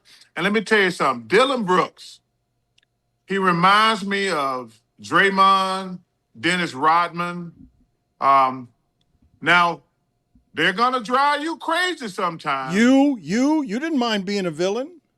I did not being a villain. I'm talking about a guy who's going to go over the line. I'm talking about a guy you have to have on your team to be successful. You can have all the great players. I've always said this.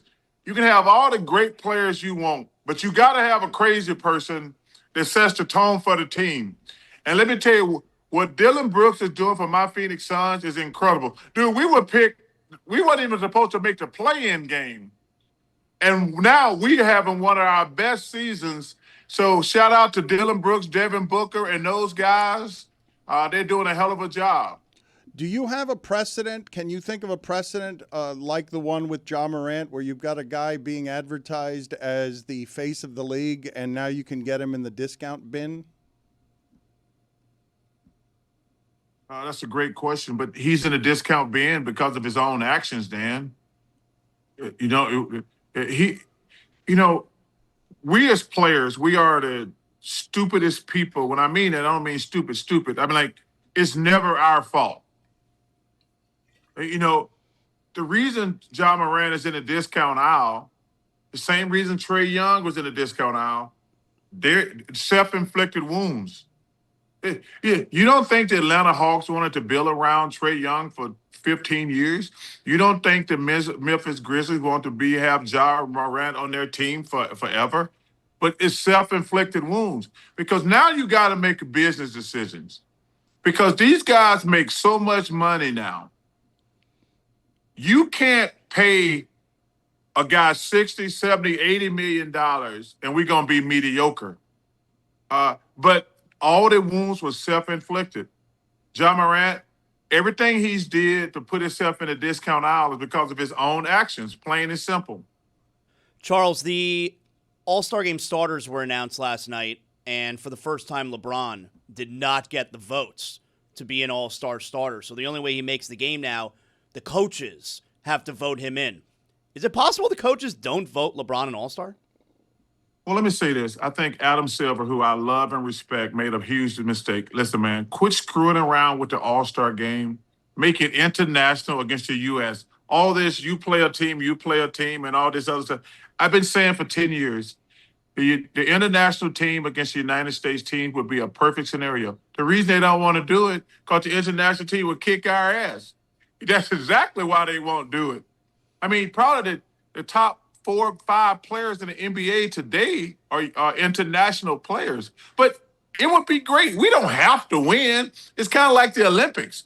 I don't think it'd be the worst thing in the world if the United States didn't win. I think it'd be actually a boom. If another country won, I think it'd be a boom for basketball if another country won. But I think the All-Star game is screwed up. We need to go international against American. Number one, LeBron didn't deserve to make the All-Star team. But let me say this. I think he's close to the end. I think we need to find a way to get him in there. Because let's be honest, it's probably his last All-Star game. But he didn't deserve to make the team. He's not playing like an All-Star. But if this is his last year, I think we need to find a way to get him in the game. I think, I think Adam Silver should go to LeBron and say, hey, man, is this your last year? And then if it is, like, we need to make sure your last year, you're in the All-Star game. Because he's done so much for the game. I told you, he's the 3rd best player I've ever seen play behind Michael and Kobe. He's never really gotten into trouble. I admire him. I respect him. But listen, man, if this is his last year, I hope that they find a way to get him in the game. Are championships the measurement there for you, Charles? Because when you put those 3 guys in that class, I want to put Jokic there. I want to say that Jokic is among the best players that there have ever been in the sport, but the sport is changing so much that I feel like I'm going to say that about Wembanyama in a couple of years. Well, Dan, first of all, you're 100% correct. Jokic, now, these three, in my opinion, are outliers. But, Dan, you're not going to tell me you think, first of all, Joker's the best player in the world today. You're going to tell me he's been Wilt, Bill Russell, Kareem, Shaq, Hakeem. I said it on the air. We don't appreciate how great he is. We don't appreciate how great he is. But I said, I'm not putting him above Bill Russell, Wilt, Kareem, especially Kareem. When we talk about the greatest ever, Kareem should be in the conversation.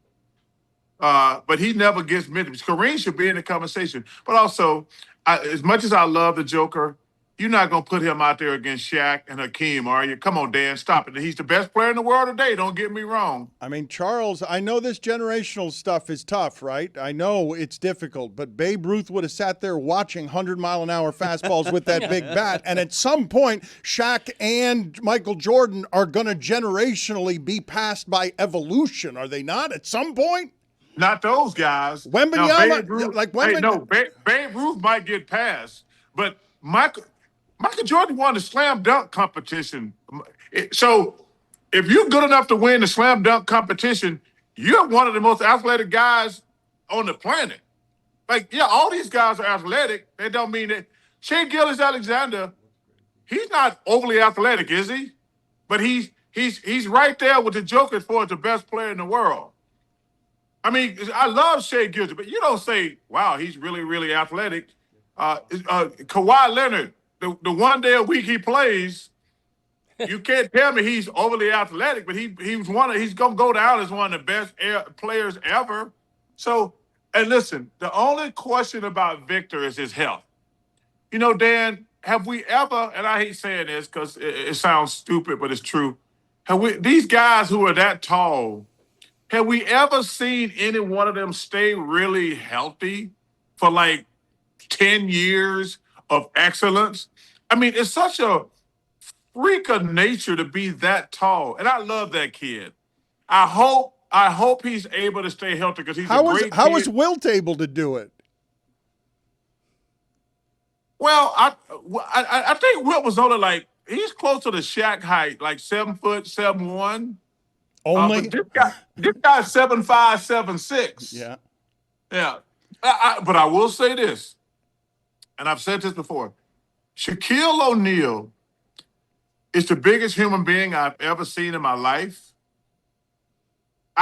Him being able to play 20 years is one of the greatest accomplishments in sports history. Like me and Kevin McHale used to always say, the first time I met Shaquille, I'm saying, how can a dude that big run that fast and jump that high? But his body to hold up for 20 years. I know at the end he didn't have a lot left, but he had a 10 to 15-year run where he was he could outrun everybody, he could outjump everybody. But man, I hope Victor can stay healthy. I want to play for you the sound and see if you've gotten any better at saying the name of the two-time NHL champion goalie for the Panthers. Sergei Bobrovsky. Well, you know, first of all, let me explain. Go on. Hey, Greg Cody, it's good to see you, brother. Thank you, you're doing Charles. Great, Greg. Thank you. I apologize for laughing at you mispronouncing Bobrovsky. No, hey, that's no big deal. I'm going to explain to you why. Because, you know, when you're going to do a hit on television, you get to the game early. And I'm on spring break at that time. So I was in the I was already in the Sergei vodka before I got to Bobrovsky. Nice. You know, I had already started drinking before the game, Dan. So I was thinking Bobrovsky and Bobrovsky. So that's exactly right. I was already in the vodka already. I'm not going to go to a hockey game and not drink, Dan. Yeah, fair enough. Put it on the poll at Le Batard Show. Are you going to go to a hockey game and not drink? You're betting the University of Miami and Indiana last night. Did you bet the game, and how much did you win or lose? I got beat like a drum last night, Dan, and I went. It was a big number too. Because they tricked me. Because I'm gonna tell you what I was thinking, and I made two bets. I went to the sports book and I called my bookie, so I bet big twice. Ooh. So I got my ass kicked twice. I said, "Man, my coach Cristobal has done a hell of a job. They got a great defense. Why are they getting 7.5 to 8.5?"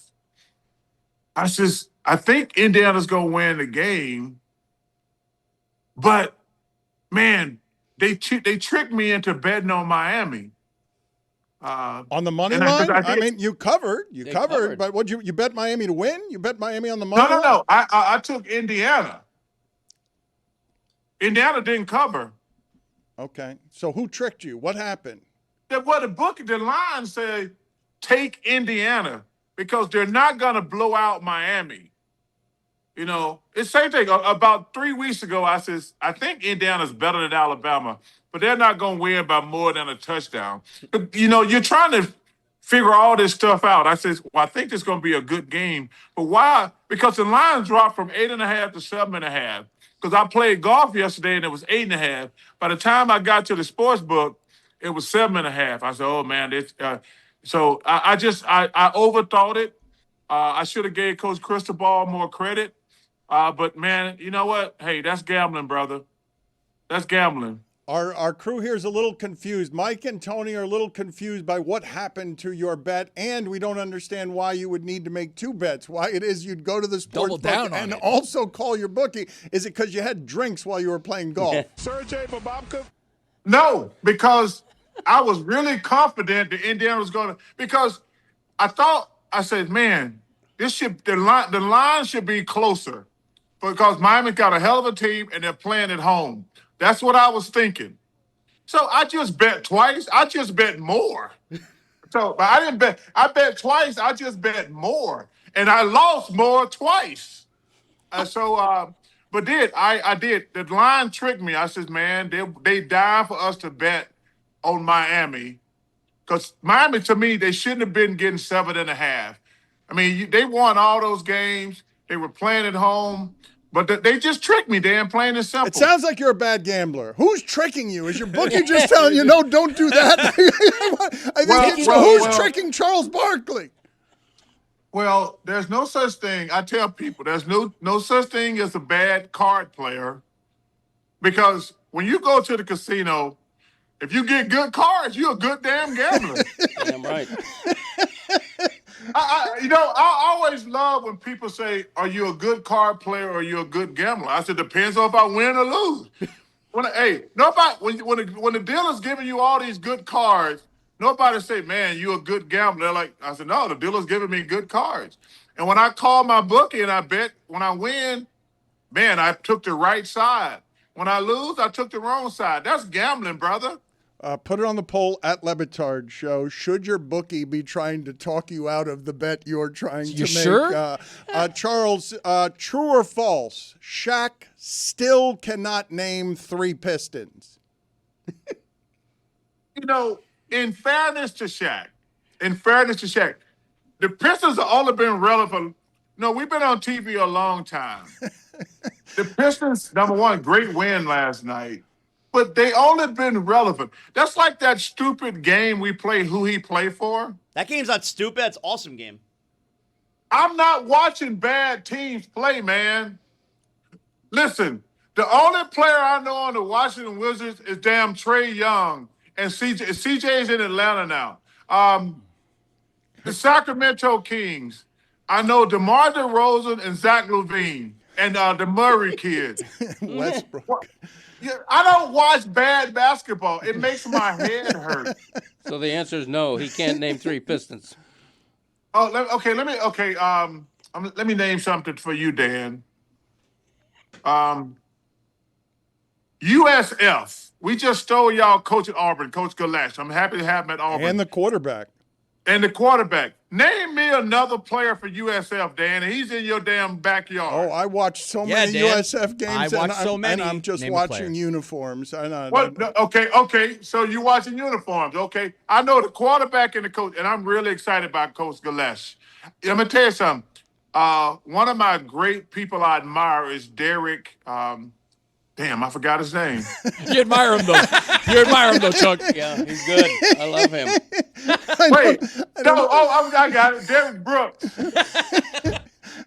No, but I never see Derek Brooks. But I was down in Tampa at John Cooper's fishing tournament about 2 months ago, and I saw Derek Brooks, one of the most amazing men I've ever met in my life.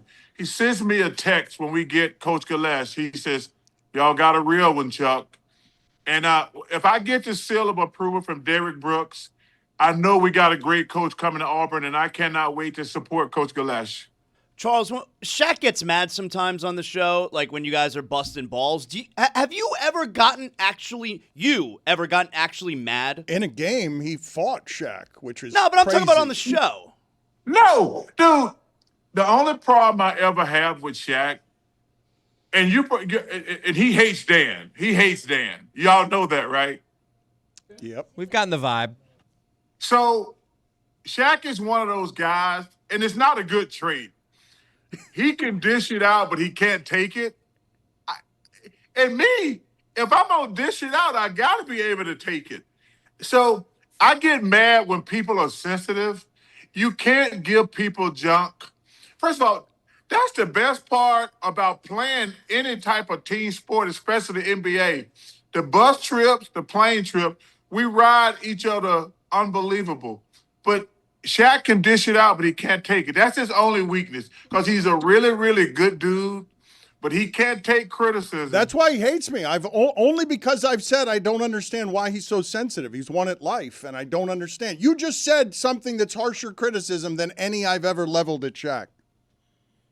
Yeah, but I don't think it's a criticism. You got to be able to take it if you're going to dish it out. I mean, that's just life 101.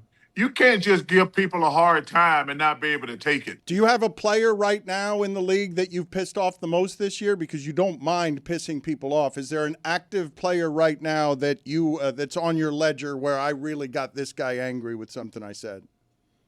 Well, the guy who hates me is probably Kevin Durant, which is fine. I mean, we don't have to be. I don't have to be friends with any of these guys. You know, Kevin Durant's a great player. He's one of the best scorers ever. You know what's really funny? You said that quote from another guy earlier, and he probably gonna tweet at me because I agreed with what he said.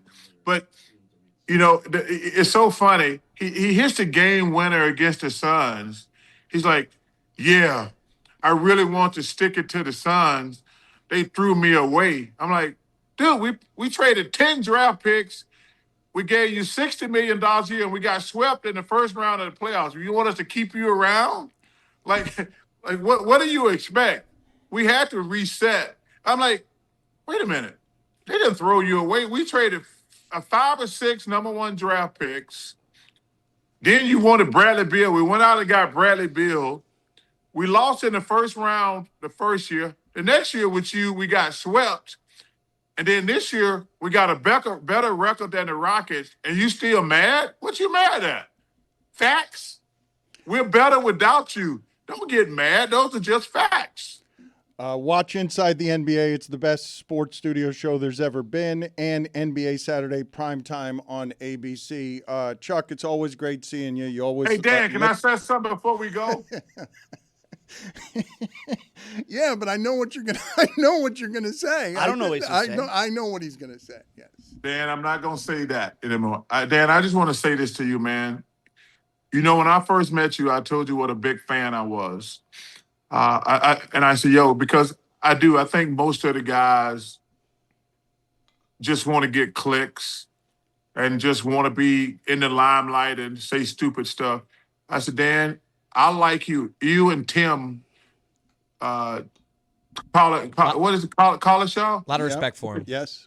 I said, you two are my favorite guys because I know when y'all say stuff, that don't mean y'all right. Like, I don't think I'm right all the time, but I ain't never going to say anything to get clicks. So anytime you call me, you stole my girl Leah too, which I'm not happy about. Leah Ball, Bruce Pearl's daughter, who's a saint. You stole her from me, but I'll forgive you. But I told you, man, I got so much love and admiration for you and Tim Cowlishaw. But I want to say this about you. The best thing you ever did for me was hooking me up with your mom, man. That lady is a saint. We text back and forth all the time. She always, I used to give Ernie a hard time because white people always texting you pictures of their grandkids like you give a damn. I always used to give Ernie a hard time. I said, Ernie, I know your grandkids are cute. Quit sending me pictures. Now I got grandkids. Ernie called me. He says, the white Charles Barkley. I sent his wife grandpicture kids. It's the greatest thing ever being a grandpa. But your mom, when I go a week without sending pictures of my 2 grandkids, which is the greatest thing ever happened to me, she sends me a text like, I better get a picture soon. So the best thing you ever did for me, Dan, was hooking me up with your mom. That lady is a saint, and she's going to heaven because of you and that fat old daddy of yours. There it is. I knew that was coming. You said it wasn't coming, and I knew that was coming. You were going to hammer my fat old dad. And evidently you hooked up with my mom, which is not something I knew. Charles, good to see you. Nice to see you, as always, sir. Good to see that smile, and good to see that you're healthy. You're taking care of yourself. Skinny as I've ever seen you. Hey, Road.co. Road.co. Go get some Zepbound, all you fat people out there. Road.co, Zepbound. See you later, Charles. Nice All seeing right, love you guys. Be safe. Love you too. So Mike Ryan is back there, and he's hiding in the corner. And the guy that we quoted earlier was Chris Whittingham. He was having trouble with some of the names there because your legends and your heroes are aging. And that's Derek. I forgot his name. One of the great people I admire is Derek. I didn't want to interrupt the conversation about Derek. What's his name? But I regret not getting to float my all-star replacement idea to Chaz Barkley, which is, by the way, this U.S. versus the world. What's the idea? Who cares? What are the stakes for the world? What does the world care? Let's play for all of us against the Strange. Here's what we do. The All-Star games, all All-Star games are outmoded. They don't care. Forget it. Instead, one-on-one tournament.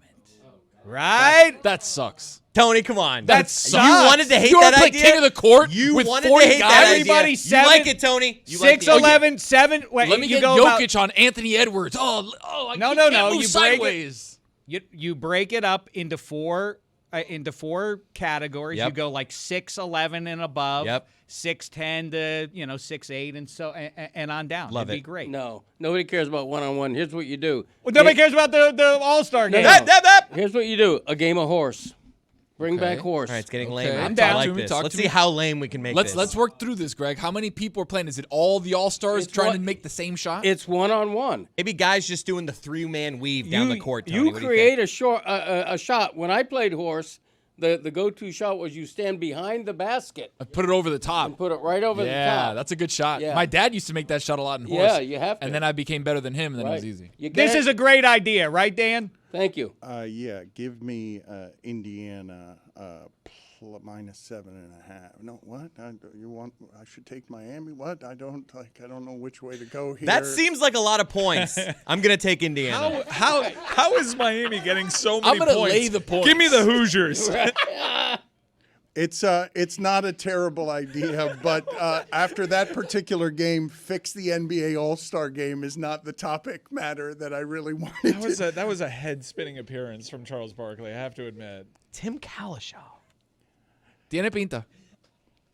It was a stunner, right? It was a stunner in all regards. So many Tims.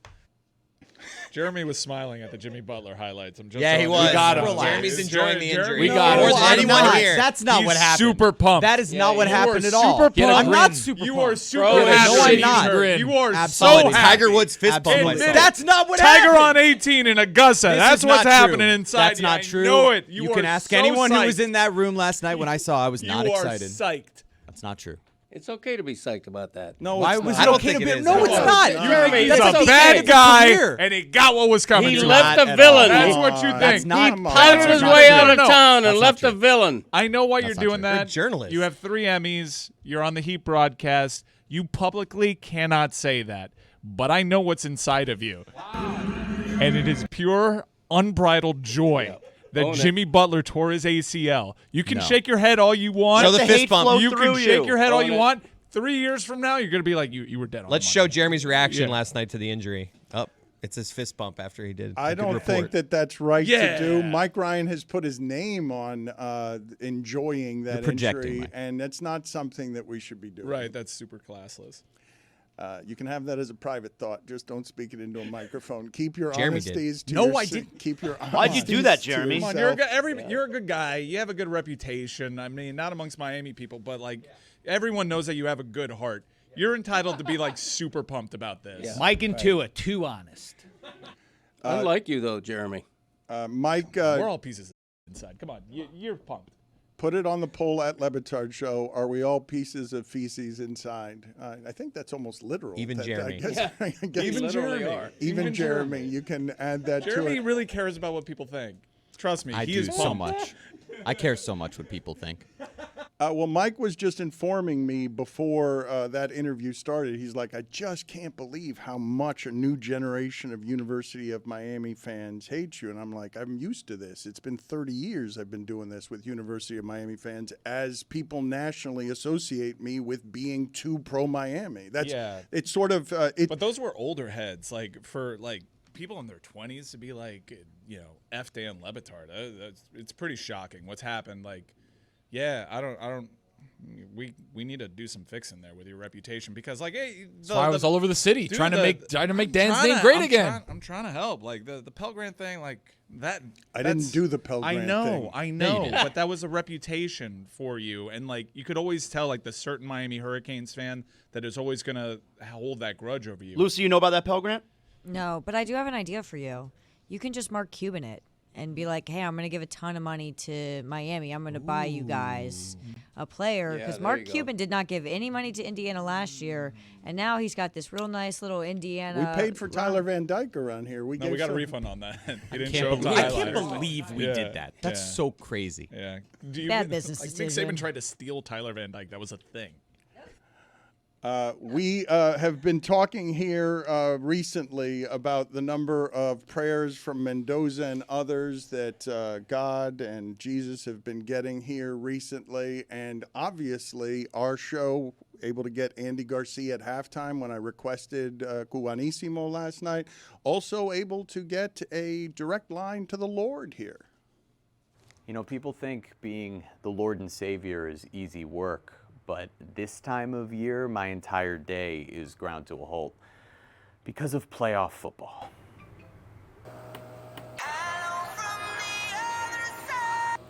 JC here. It's just impossible to keep track. Like, look, I have this email from January 7th, 2013. Dear Lord, we've worked tirelessly in your name all season.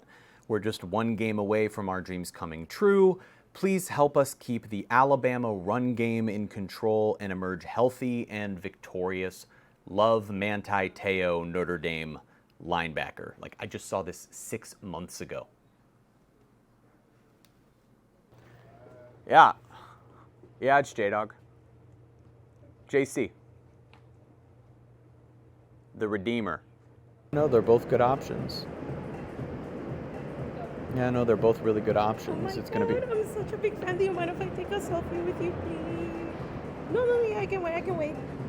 Hey, I got to run. Yeah, no, another one. I got to stop going outside. I don't know what I'm doing. When it comes to this game... Hey, Mr. Christ, do you have the results for the championship game already?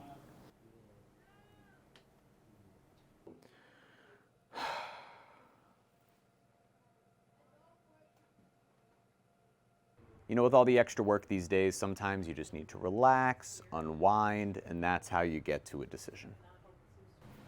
You really thought I was going to let my boy Fernando lose?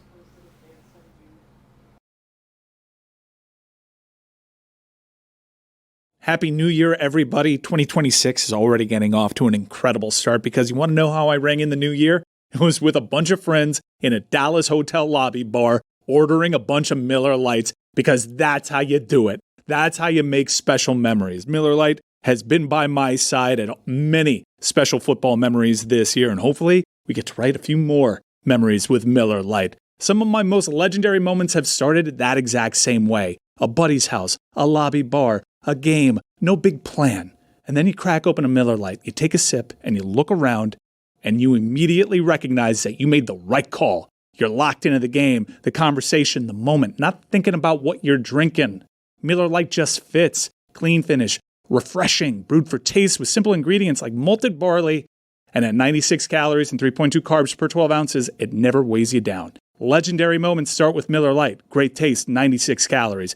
Go to MillerLite.com/Dan to find delivery options near you, or you can pick up some Miller Lite pretty much anywhere they sell beer. It's Miller time. Celebrate responsibly. Miller Brewing Company, Milwaukee, Wisconsin, 96 calories and 3.2 carbs per 12 ounces. Beck steps up, delivers downfield, intercepted! Jamari Sharp and the Hoosiers of Indiana are your national champions in football. We were still alive on the final drive. The Hurricanes had managed to survive. Then in our own stadium, we just fell flat. Still, it can't be denied that the U is back. Oh, it's a bitch that we lost, but the U's still back. Can't be argued, it's a matter of fact. You can bitch all you want, we're still better than you. And everyone but the Hoosiers from IU. Oh. Come on, Carson, going deep. Here we These guys won 13 games this year. The U still back. Got to the playoffs for the first time in Miami history. The U still back. Won the Cotton Bowl. The U still back. Won the Fiesta Bowl. The U still back. They're the best thing that's happened to Miami in over 2 decades. Mike, you should know that I would have won back in just a few minutes all of those UM fans because the rant was written. The rant was going to make its return, and it was written, and it was going to slay, and now it is dead, never to be seen because an interception got thrown at the end. Brad Williams is going to be here in a second, and I wanted to wonder with Greg Cody, because I think I can say this since football became popular, I don't believe there has ever been a Miami Dolphin head coaching hire with less fanfare than what it is that I saw yesterday because of the timing of it. You're talking about the biggest football game in 20, 25 years played in Miami, and the Dolphins are announcing their head coach then. I don't think that it matters, but it is weird that you usually want the hope of, and now we got the new answer, and it just was buried yesterday. Yeah, it wasn't voluntary. The Dolphins didn't want it that way. I was speaking with a Dolphin official in the press box last night, and what happened was, first of all, they had to fulfill the Rooney Rule. They had to interview 2 minority candidates. Have they done that? They hadn't done it until the last one was at like 4 p.m. yesterday. Okay, so they were late doing that. And before they did that, they couldn't hire anyone else. The Hafley news came out like right after that, I think, exactly. Right? And what else happened was somebody who didn't get the job leaked the news that it seemed like Hafley was going to get the job. Okay, so when it was then leaked to the media, then all the, Schefter and all these reports come out, and then the Dolphins, they have no choice but to confirm it at 8:12 p.m. Like in the middle of the first quarter, they're confirming. So it was a weird circumstance that forced their hand last night. I didn't even see that the Dolphins actually confirmed it, which would make sense because, I was watching the football game. Yeah, so were most people. So it did not work out the way they wanted. Believe me, they would have liked to have announced it and introduced him later in the week, for sure. It kind of came off like a fart, right? Because my wife got the alert on ESPN, and she's like, Dolphins hire Jeff Hafley. And I'm like, she's like, is that a coach? I'm like, yeah, he's a Green Bay Packers defensive coordinator. She's like, okay, I lost interest. But like, everybody's asking me like, who is this guy? And I'm like trying to explain the nuance of, yeah, he's a first-time head coach, defensive coordinator. You know, the Packers defense has been kind of good. They got Micah Parsons, but it's like nobody really cares. It's loco, Dan, like you and Diana were talking about a little while ago, that the thing that seems to carry the day is who's good at PR, who's good in an interview. Belichick is not that. And more recently, Liam Cohen was a laughingstock in his introductory press conference, and so was Nick Sirianni a couple of years ago. So, yeah, it's loco that would be the case, but you made the most important part, what I thought was a striking point yesterday, which is if they're going after a defensive coordinator in Miami, there's a more obvious name. I mean, Chris Shula, to me, you hire that, you immediately create something that would have made a noise even during the championship game. It would have been a more popular hire. I'm not sure it would have been a better hire.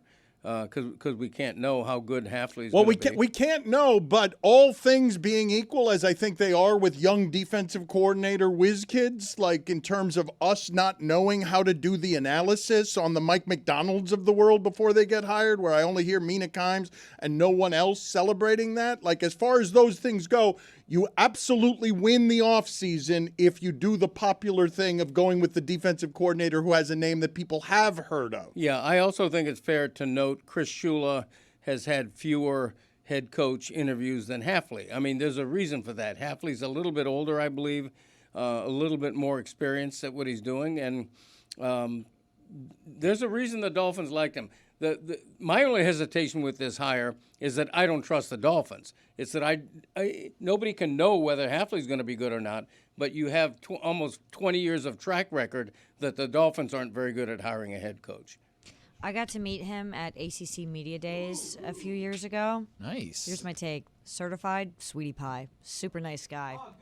Not very tall. Ooh, I don't like that. Ooh. Short king. I need Yeah. a Robert have a Saleh tall walking. coach. I need a guy about 6'5" and a half. You can't tell on Zoom. Although Joe Philbin was tall.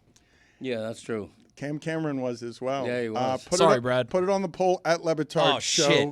Is Hafley a certified cutie pie? Sweetie pie. Where'd you get Sorry. cutie pie from? Transition. Sorry, sweetie pie. Speaking of short, last time Brad Williams was on with us, what? You were mad last time. You were upset last time you were on with us. Well, yeah, because you said keep it short. Now I'm about to come on with you again to finally talk about a meaningful NFL team. You know, an NFL team that plays football in January and into February. And then you guys are like, yeah, short guys. Don't trust them. Hate short guys. They can't coach. They can't be a leader of men. What do you know, Tony? You threw invisible footballs. That's your bona fides, right? And if I would have thrown real ones, I would have made the team, buddy.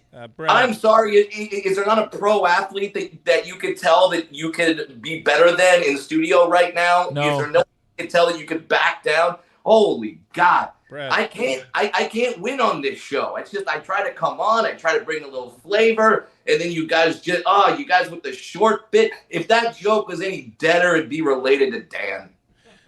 Brad, you have a new podcast. Jesus Christ, you're gonna That's wanna, not the podcast. You're gonna want to have to select the right microphone for when you're recording. Yeah. All right. This is take it from an industry vet. All right, don't be short with him. Again, what is this not? Is it not picking up? It's got a green light on it.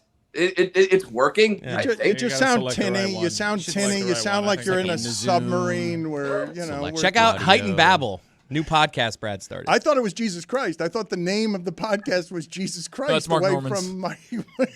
From the way Mike Ryan described it. Jesus Christ. I think you should have Mark Norman on the show to have him talk about sports. I think that would be better than Tony down the Miami game.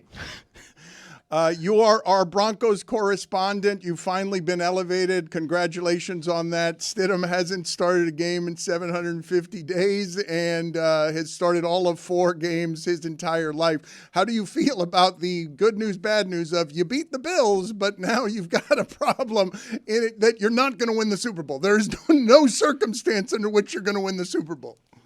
So when the Broncos beat the Bills, I immediately had to go on stage in Greeley, Colorado, and the news had not broken yet, literally, about Bo Nix's ankle. So I walk on stage in Greeley, Colorado, 1,800 people. Everyone's going crazy. Everyone's happy. And then when I got off stage, I literally had my tour manager and my opening act on the side of the stage going, "You should look at your phone." And I thought someone died. I literally thought, like, oh, God, what happened to my wife? What happened to my mother? What happened to my kid? And then I get off, and it's much worse than that. So explain to us the level of crestfallen. My guess is you've probably not had something that felt exactly like that, where you've won the game against Josh Allen in dramatic and spectacular fashion, and then that is the worst news you can get, correct? There's no worse news than that. That is the worst news. The only other way it could have been worse is if they said, like, well, we've gone back, and since Bo Nix broke his ankle, now we're going to make the Bills win so they can move on, so there can be a team with a good quarterback. But I have hope in Stiddy. I have hope in Jared Stidham. He's been in that stop it. years. He's been in the system for 3 years. He's the highest paid backup quarterback in the league. There's a reason why Sean Payton likes him. He is not Bo Nix. Let's be honest. He is not Bo Nix, but I believe he is a comparable backup. And this is very similar to the 2015 Denver Broncos that won the Super Bowl, because Peyton Manning had the plantar fasciitis, and we had to win some games with Brock Osweiler that year to actually move on and get to the playoffs. Mm-hmm. So eerily similar, defensive-centered team, not focused so much on the quarterback. So it's not great news, but I have some hope. Put it on the poll, please. Do you believe in Stiddy? Because I really am having a hard time finding a comp for what happened with Sean Payton, where he's coming at the press conference. His players have left. He doesn't want them to learn from someone other than him that Bo Nix is out, so he feels the need to have the press conference that wrecks Brad Williams' night as soon as he gets off stage. Can we have Tim Tebow like do a little Mr. Miyagi over Bo Nix's ankle? Just something. Give me a couple of throws. I don't know. It was truly heartbreaking, and I don't have a comp for it either, Dan. I don't know anyone that's gone that high to that low that quickly. I remember Magic Johnson one time. They made it to the finals, and he had torn his hamstring, and so he couldn't play in the finals, and then they got swept. But Bo Nix isn't that, obviously. But if you're enthused about the Broncos, your chances of winning the Super Bowl are now over. Like, you can have your hope about this weekend in a home game. You're not beating the NFC team with this as your quarterback. Well, at minimum, Brad, I think that Jared Stidham, sorry for the pessimism, if you were to win this game, I do think Jared Stidham stands as the worst starting quarterback in the Super Bowl era. And I'm sincerely, David Woodley, the late David Woodley from LSU in Super Bowl 17. Trent Dilfer is off and volunteered. He's the wrong answer. Rex Grossman deserved. Caleb Haney, the comp would be Caleb Haney would have had to start that Super Bowl 45 against Pittsburgh 15 or so years ago because Jay Cutler tore his knee, and it would have been had B.J. Raji not pick sixth Caleb Haney towards the end of that game, it would have been Roethlisberger and company versus Caleb Haney. Yikes. I feel deprived as a football fan, too. Drake versus Bo would have been great. Scrambling. That was good info, though. I agree. He said Super Bowl 17. Bad Gotta call. get out. Nah, bad call. Caleb Haney. The people are fighting back. They want me to stay. Dave should stay. Dave should. No, you still got to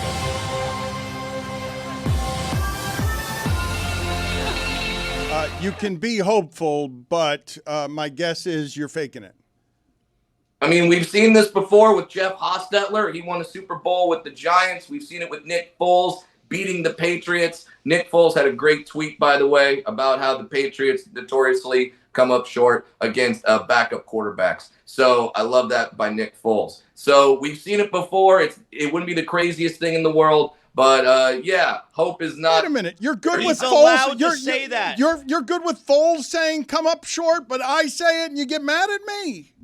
Boy, he's not talking to me. I'm not standing next to Nick Foles, and he's holding me up like a prop He's not doing that, Dan Le Batard. You have me on your show, presumably for my great football analysis, not for my microphone, but for my great football analysis, and then you immediately go to short jokes. It's ridiculous. And we've broken bread together, Dan Le Batard. You've come out to Los Angeles. I met your wife. Your wife is impossibly more attractive than you. I don't understand that. I don't understand how you guys have gotten two $50 million deals from DraftKings and she can't afford LASIK surgery. I don't get this. But at the same time, I like he does not have me right next to him telling me the short joke. You have me and you go right to the short joke. Lame comedy. Hey, Brad, does your beanie have a horse's mane on the back? Yes, and it's fabulous. It is fabulous. I kept seeing orange hair in the back. I was like, I know he doesn't have orange hair. What's going on back there? This is my announcement that I am part of the Brony community. I'm now joining the Bronies. You knew he didn't have orange hair, Tony? You knew that? I knew you didn't have orange hair, buddy. For Brad Williams tour dates, go to bradwilliamscomedy.com. Zaz, my dad, and myself saw his show a couple weeks ago. Great show. Fantastic. He's also got a new podcast, Heightened Babble. Check it out. Good seeing you, Brad. Thank you for making the time. Always appreciate you enjoying insulting us and being insulted by us. Thank you, sir. Thank you. Go Go Broncos. Shut him down, we did shut him down because everybody wants the Broncos now to go away. Like it would be a nightmare if they won. Nobody wants that in the Super Bowl anymore. What do you mean you want the Broncos to go away? You want the Patriots? You want the Patriots? Honestly, yes. Yeah. I want a quarterback that's not Stidham. You want Bill Simmons to just be talking about how this is the greatest Boston team of all time? All right, you know fair. what? He makes good points. That's fair. That is a good Yeah, but point. Stidham, guys, let's not lose All right, the I'm plot back. here. He's Let's not lose the plot here. Jr. I'm telling you, everybody, listen up, Cousin Sal. That's what's going on. Listen, I just want to say that was my. We got it. I just wanted to quickly say that I think, and I don't bring this up because Brad Williams is on. I just think that was small of you, Dan, to send me off like that after what happened last night. I understand you're bitter, but small. My guy, what is this? What is the betrayal? Is Lucy gonna get me next? Lucy, do you have any short jokes? No, the energy in here is really negative right now, and I just need. There's a lot going on. See you later, Brad. It's always nice seeing you. Thank you for making the time, sir. Greg Cody, I have not heard enough from you today as the legendary sports columnist of the Miami Herald after I'm trying to think history of Miami sports. Most debilitating losses because the University of Miami now has two of these, and there's not going to ever be anything worse than you have the best roster of all time and you're losing to Ohio State. You think you've won and there are fireworks in the sky and then there's a penalty flag on the field. That happened a couple of times last night, by the way, where there was a flag on the field all of a sudden to sort of neuter what had been enthusiasm. Your thoughts on historically where to put this in the history of South Florida, where we wake up this morning and you could feel a city a bit hungover, a bit sad from wanting to believe, wanting to hope, daring to hope, and then coming up, forgive the expression, that short. I think it's probably one of the one or two most heartbreaking defeats, and part of the reason is that UM had waited so long. Miami won its 5 national titles in an 18-year frame. It's been 24 years since. So that puts in perspective how long the wait has been. I think an analogy I would use is Dan Marino's one and only Super Bowl in '84, where they got their ass kicked by San Francisco. We didn't know at the time he'd never go back to another Super Bowl, but that was crushing because Marino was at the top of his game. He was going to be the guy who made the Dolphins a Super Bowl champion for the first time since the early 70s under Shula, and it didn't happen. And that was, at the time, very heartbreaking. Okay, so that's an interesting comp, right? Because I do believe it would have hurt less if Miami last night had lost by 4 touchdowns. It hurts less than that because you're right there. And I know that the noise the next day would have been unpleasant. The game would have been less interesting. You wouldn't have been interested in the second half at all, and that was an all-time second half. But there's something cruel about that, right? Yes. Losing when you're that close, when there are pieces happening at the end that keep giving you this hope, and you're watching the last few seconds thinking that the highest-paid quarterback in the sport, somebody with 7 years of experience, is going to have his faculties about him, isn't going to have his ears ringing from a hit he took, a late hit that he took, or an excessive hit that he took, and isn't right on the last throw of the game, according to himself, by his own words. Yeah, and if they lose a lopsided game, it's easier to rationalize the loss. It's easier to give Indiana credit. It's easier to say it wasn't our time. But the way they lost last night, that's going to haunt Mario forever, I guarantee you. Maybe not viscerally true. In fact, retroactively, isn't the worst loss in Miami sports history the loss in the Orange Bowl to the Patriots in front of Super Bowl 20? Marino and company in the Orange Bowl had just beaten those Bears. So on the fast track in the Superdome, it stands that they would have had a great shot at taking them down.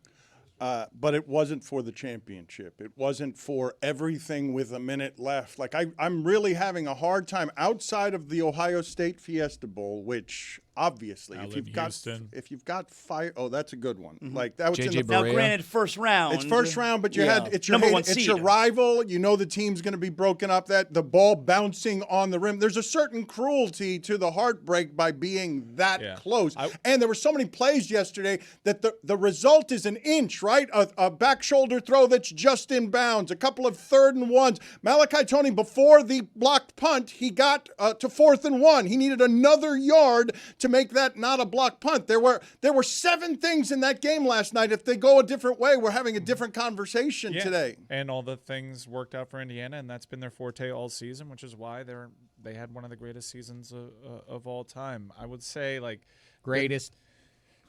Been doing this for 20 years, and the only other time that I felt like today, which was like, I don't want to go to work and talk to people and have them go at me, was like when the Heat lost to the Mavericks.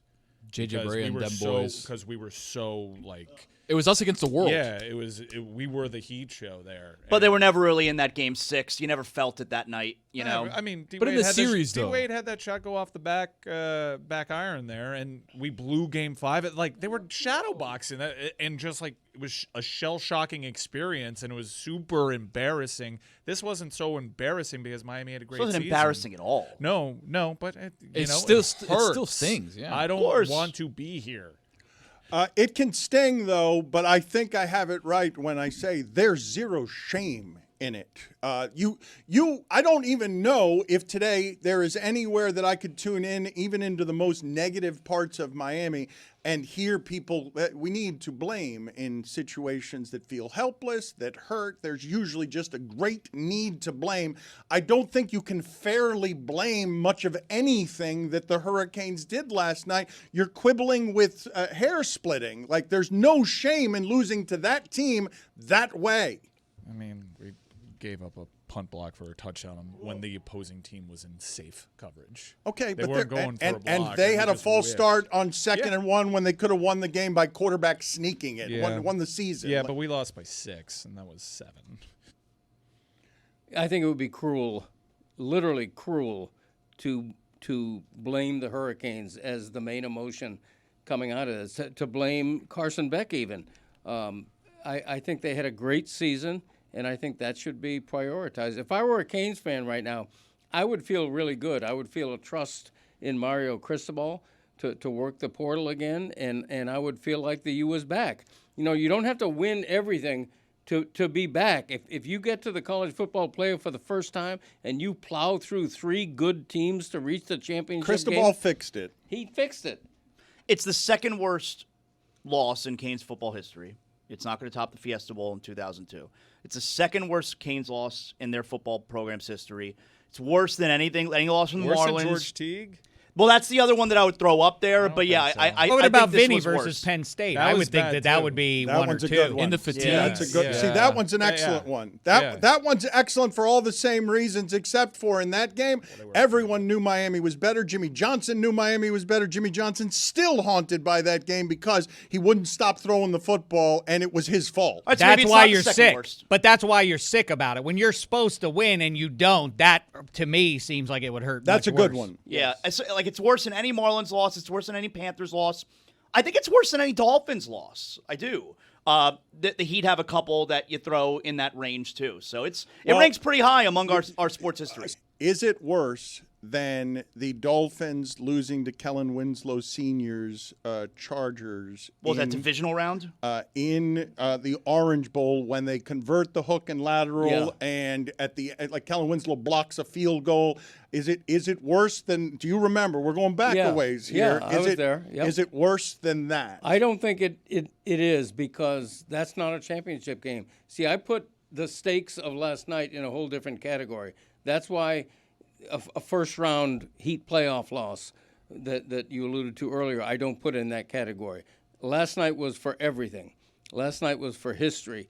And to be that close and denied, I think, is a whole different level than anything that precedes it. If it matters, Dan, the Dolphins lose in Cincinnati in the Freezer Bowl, same as the pretty boys from SoCal, the Chargers did the following week against Ken Anderson and company. Was it the divisional round that the Dolphins lost that game? It was. It was in that crazy year, the strike year where you had the super playoffs or whatever they called them. Very strange, Yeah, but 82. entertaining. Yeah, that was the Woodley Super Bowl. That's right. Yeah. A.J. Dewey. Mm-hmm.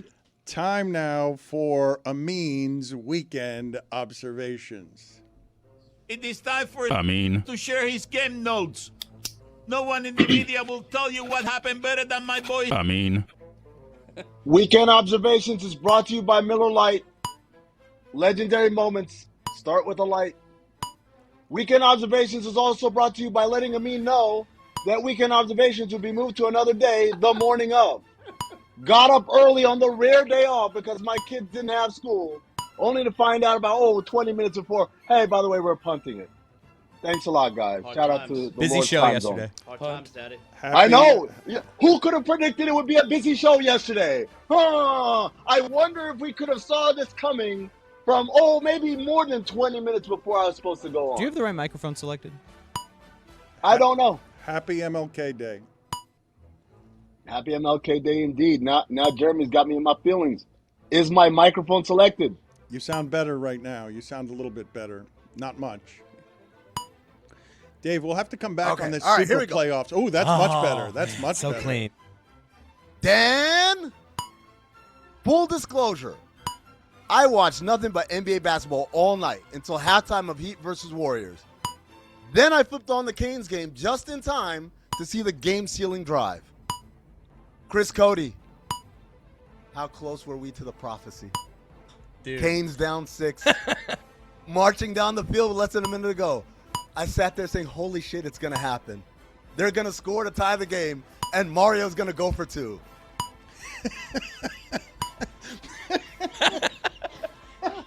God. Roy would have said that. So close. This is all Dan's fault. Broncos Bills, a thriller.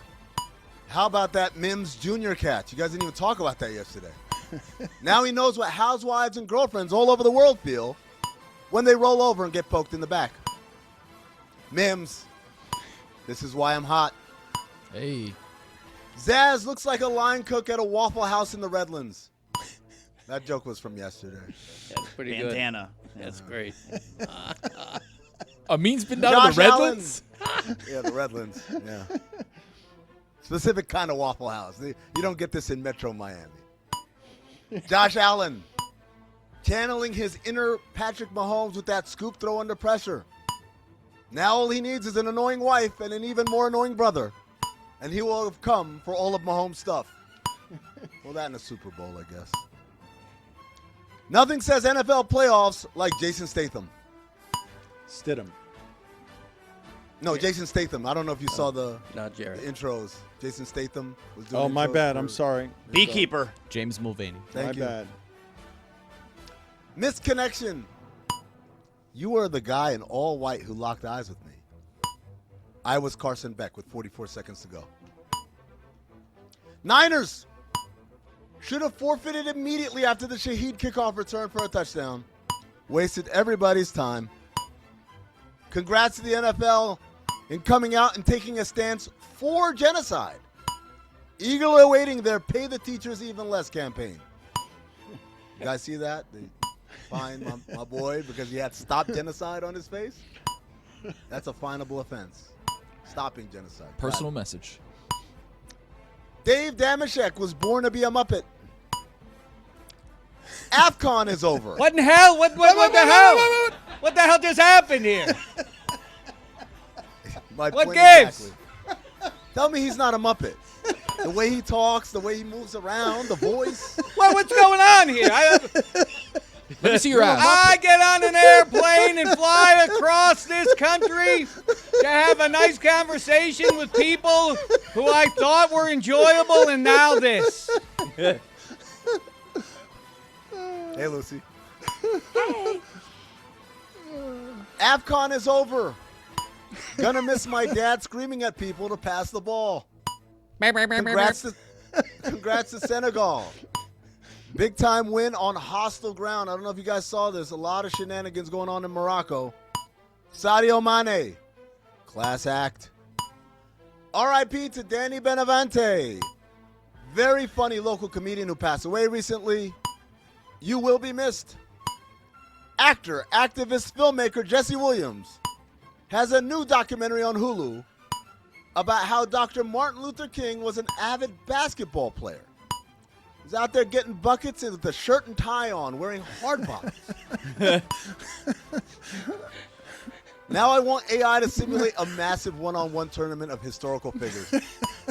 Can you imagine MLK crossing up Trump? Oh, Abe Lincoln would be great in the post. Oh, yeah, especially with that hat. Or how about Obama hitting Fidel Castro with the step back? Then he finds Bernie Sanders on the wing for the wetter. Tony, would you play against MLK one-on-one? 5'7". I mean, I'm dominating MLK in the post. Sorry to say that after MLK did, but I'm just saying. Maybe a foot taller almost. John Morant, 24 and 13 in London. Greatest infomercial possible. Shout out to Jerry from the tire shop at my local Costco. You're a real one. Yeah. Tonight's a big game. You guys know how I know tonight's a big game? How's that? Because Master Tesfazion is in studio. Oh, wait, that's from yesterday also. All right. Some of these are prearranged. Where's new material? New material. Oh, here we go. Shout out to the cameraman who put a Bella Danger on the screen in the middle of the fourth quarter comeback. No doubt a discerning gentleman who's a fan of great titles like Pure Taboo, Kink University, and Anal Destruction 4. Anyone a fan of Lesbian Hospital Affairs? That's a good one, too. Who is she? Yeah, who is she? I don't know. Zaz was asking this morning. Who is she? Greg? Cinephobe, episode 296, Dead Man on Campus. Starring Mark Paul Gosselaar, a.k.a. Zach Morris from Saved by the Bell. There she is. Who is Allison that? Hannigan, a.k.a. One Time in Bandcamp from American Pie. And a young Jason Segel, miscast as a jock with an anger problem. Did you guys have that rumor in college that if your roommate dies or commits suicide, you get a 4.0? No? Just I'm me. sorry, Got I was it. laughing because Greg Cody just said at the mic, after Chris told him who that was. So, like, what just The star happened there was my own the private star show. of Lesbian Hospital Affairs. I'm Come an on, guys. innocent. Keep up. Anyone delighted that Jimmy Butler tore his ACL is going straight to hell? I thought you looked. Yeah, looking Mike at Ryan. You, not me. Speaking of hell, Art Briles. Those are the weekend observations. Going to hell. I've been in hell. Thank you, Amin. Nice seeing you. I'm sorry that we did the poor planning thing and insulted you yesterday. I was insulted today, minutes ago even. Pablo Pascal as a Muppet is with us here in the corner. Kermit. Who's Pablo Pascal? Pedro, excuse me. Football America. Football America. Statham thing threw me. Is Monday and Friday. This super playoffs that you were speaking of before confused a whole lot of people here. I don't know what the super playoffs are. There was a strike in '82, and so they expanded the playoffs to 8 teams a conference, and which was wild stuff. And so just looking at the game, I'm sure you don't care about the matchup. So it's just what we have now, basically. They call it the Super Bowl. They called it the Super Bowl tournament. I don't know why they attached that name to it, but they did. Does Greg Cody have any recollection of this as I our do. local historian? We had a few instances on our recent episode where Dave was in, and Dave just goes into the old, you remember this Miami game? And my dad is just nodding along, and you can tell that he's not really following the specifics. Well, for you guys, noteworthy is that the Dolphins got the rematch against the Chargers after the Orange Bowl, the Battle of the Bavarian Kickers. Right. Uwe von Schamann losing out to Rolf Benerschke Damn in right. 81, but in 82, you guys housed He's them. making this up, right? No. In 82, they had there was a strike. They had replacement players for much of the season. It was an 8-game season. The Dolphins' replacement quarterback was a guy named Kyle Mackey. And somehow they wound up going to the Super Bowl after an 8-game regular season. Well, I'll tell you what it was. I think he had 5 career interceptions. A.J. Dewey had 3 in the rainstorm off of Dick Todd's right arm. That's right. I think that was a 14-0 It's win over Richard the Todd. Jets. Richard That's Todd. right. No one called him Dick Todd. Also, I just did. I did. Lewis, do me the favor, please, of just putting up before the end of the segment here Rolf Benerschke, because he just mentioned Uwe von Schamann against Rolf Benerschke. And the best fact that I've got for you on Rolf Benerschke, who later went on to host Wheel of Fortune. What? You beat me to it, Dan. I'm not I got kidding. a camera on See Lewis trying to Lewis. spell Benerschke. He's I can see his mouth. Benerschke. But was 5 seconds. Was Sajak on strike? How did Rolf Benerschke become Wheel of Fortune host? He outdid Aaron Rodgers. There he is. Yeah!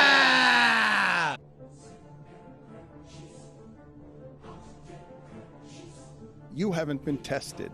Our minds, bodies, and spirits have been in hell since Halloween. You're walking into an asylum. Dan Le Batard.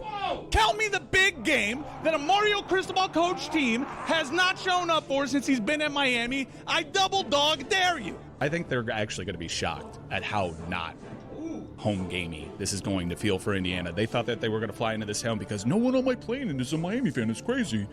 And they're going to be hit in the mouth by not just the football team, but by the crowd. The same folks picking you have been pouring dirt on our grave for 2.5 months. We're still standing. Miami's going to average at least 4 yards a rush. Miami matches up really well here. I think Miami's going to go on 14-play drives. I think Miami's going to lean on these guys. They present a matchup problem that they haven't really encountered, and I think we're going to see a team wear out over the course of the game.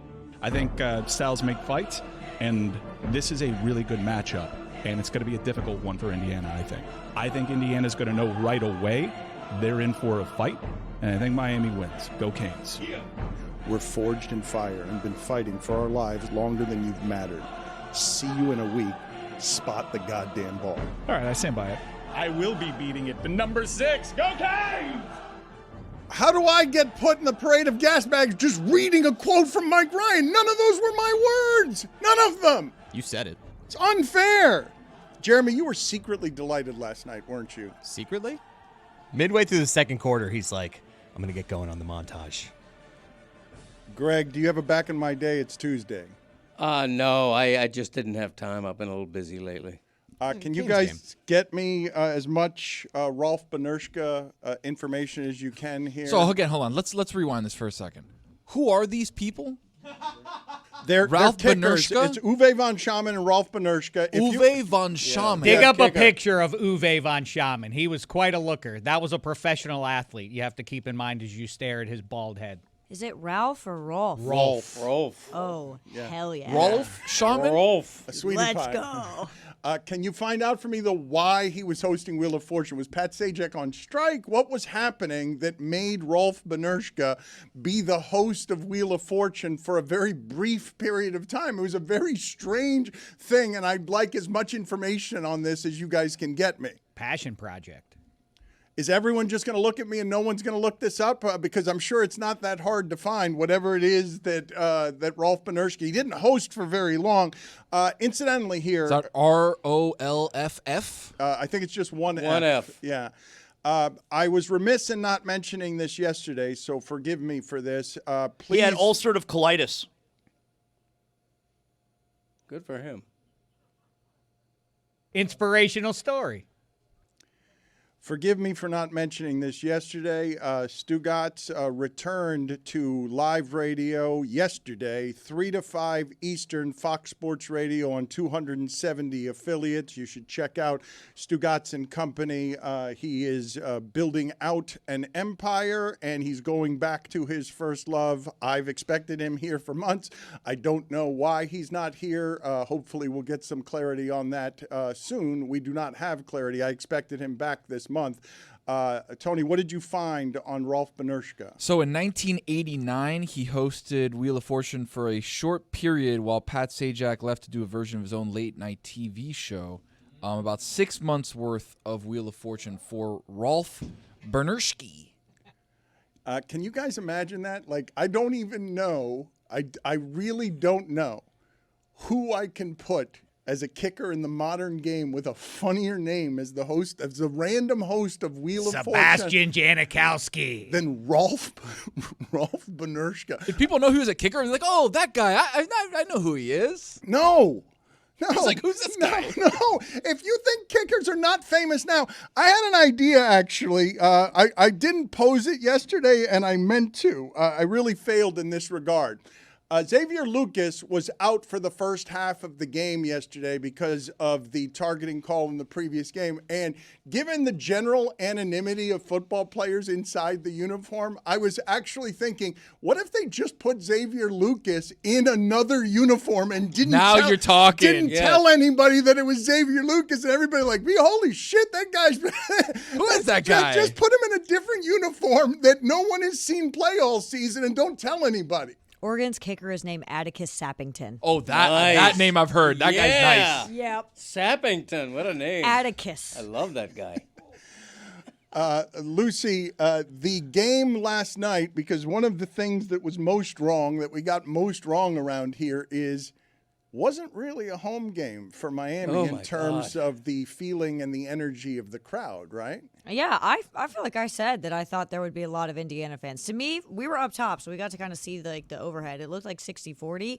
I did not expect this to be 50-50 was probably closer to what maybe I thought it would be, but I never expected it to feel like entirely Miami, because the thing with Indiana fans is, one, that they have a wealthy, alumni base. They have a top 10 business school. Also, they've never been here before, so why would you not splurge and get this, ticket? I thought it was a great crowd. I think it was interesting of walking around the stadium before the game. You could feel the difference in the sections. Where Miami, there was an intensity to it of just kind of knowing how much this game meant and whatever. And Indiana was like, we're just here and this is awesome and life is great. It was very different vibes. Look at Tony back there. He will never forgive Roy Bellamy. I don't know if there's anything that we've taken from today more than Tony promising us that 60 years from now, he will still not have arrived at forgiveness for Roy Bellamy. Never. I said never. I will never forgive him. Look at that face, Dan. As the ball's in the air, and all of a sudden number 22 is intercepting it, and I'm just thinking, interception's coming here, and I'm like, I'm going to never forgive him. Do you guys, I don't know if you find it funny, but do you find it interesting in the way that history forgets the details, that you may remember going forward the way that game ended, and it'll stick to Carson Beck forever, that he's got 6 losses in college football, and 4 of them he had the chance to win at the end and threw an interception. But the fact that very possibly he was concussed, and he's telling you, my ears were ringing, okay? I'm taking snaps, and it's not crowd noise, it's not anything else. The fact that history will forget that in that moment you've got a quarterback who's quite possibly impaired, making a decision that ends up being the totally wrong decision to make. You do not throw to that receiver in double coverage in that spot. Marion took the blame for that, which I don't even know what he's doing there. Like, he said he never saw the ball and that he's supposed to go and contest the play. Quiet as it's kept, Puka Nacua got the Rams to advance because he played defense on a throw that would have been intercepted against Carolina. He said that interception was all on him. Marion said the interception was all on him, but how do you do this? We're famously bad at concussion talk. We become doctors and we do diagnoses. But when on 2nd and 15 you're getting the penalty that is showing you on video, oh, he's hit the back of his head there on the turf, and now he tells you his ears are ringing. That's an impaired quarterback, and I wonder whether those details matter at all. They don't, right? They don't. History forgets all of them. Yeah, I think it matters in the immediacy if Carson Beck admits that he may have been woozy. But he kind of or what did. have you. He was woozy. He doesn't have to admit it. The way he got up made it obvious. He was wobbly. And everybody was like, let's still roll with concussed Carson Beck. Spoiler alert, if the Patriots go on to win the Super Bowl, it will be a footnote that they beat the backup of the Broncos to get to that Super Bowl. Oh, well, let's talk about this for a second. It's not just merely that they've had the easiest schedule, which the Patriots did this year. Go look at just the history of good fortune here that they've had the entirety of the season, which is nuts. But all of that stuff gets forgotten. Nobody cares at the end if it's an imperfect measurement system. It doesn't matter. I don't discount what Diana Rossini said on this show earlier today. I think that the Broncos now have more incentive than they did, if that's possible. I think the defense is good enough. I think New England is overrated enough based on their schedule.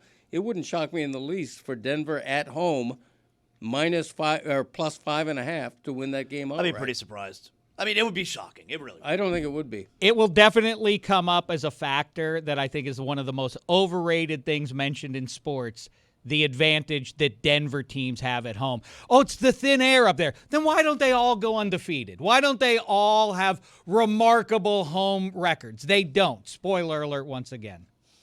I don't think that's how spoiler alerts work. I don't think that you can't spoiler. I was spoiling you looking up their career, their records to disprove my point. I am right. None of them went undefeated at home in any given Aren't season. they like 8-1 at home? I could be wrong. That's off the top I'm of my talking head. about the Nuggets and the Avs. You get my larger point. In the what? Sure. Can I jump in real fast? If you think you've got the boldest take of the week, we want to bring that segment back. Prove it. Call 305-486-GOTS. Also, per Jeff Passan, the Miami Marlins are acquiring right-hander Bradley Blaylock from the Colorado Rockies for a minor league pitcher. Blaylock was DFA'd by the Rockies last week. This will give Miami additional pitching depth after trading away Edward Cabrera and Ryan Weathers. I'm still confused by what happened on that phone call between Barkley and his bookie. I know.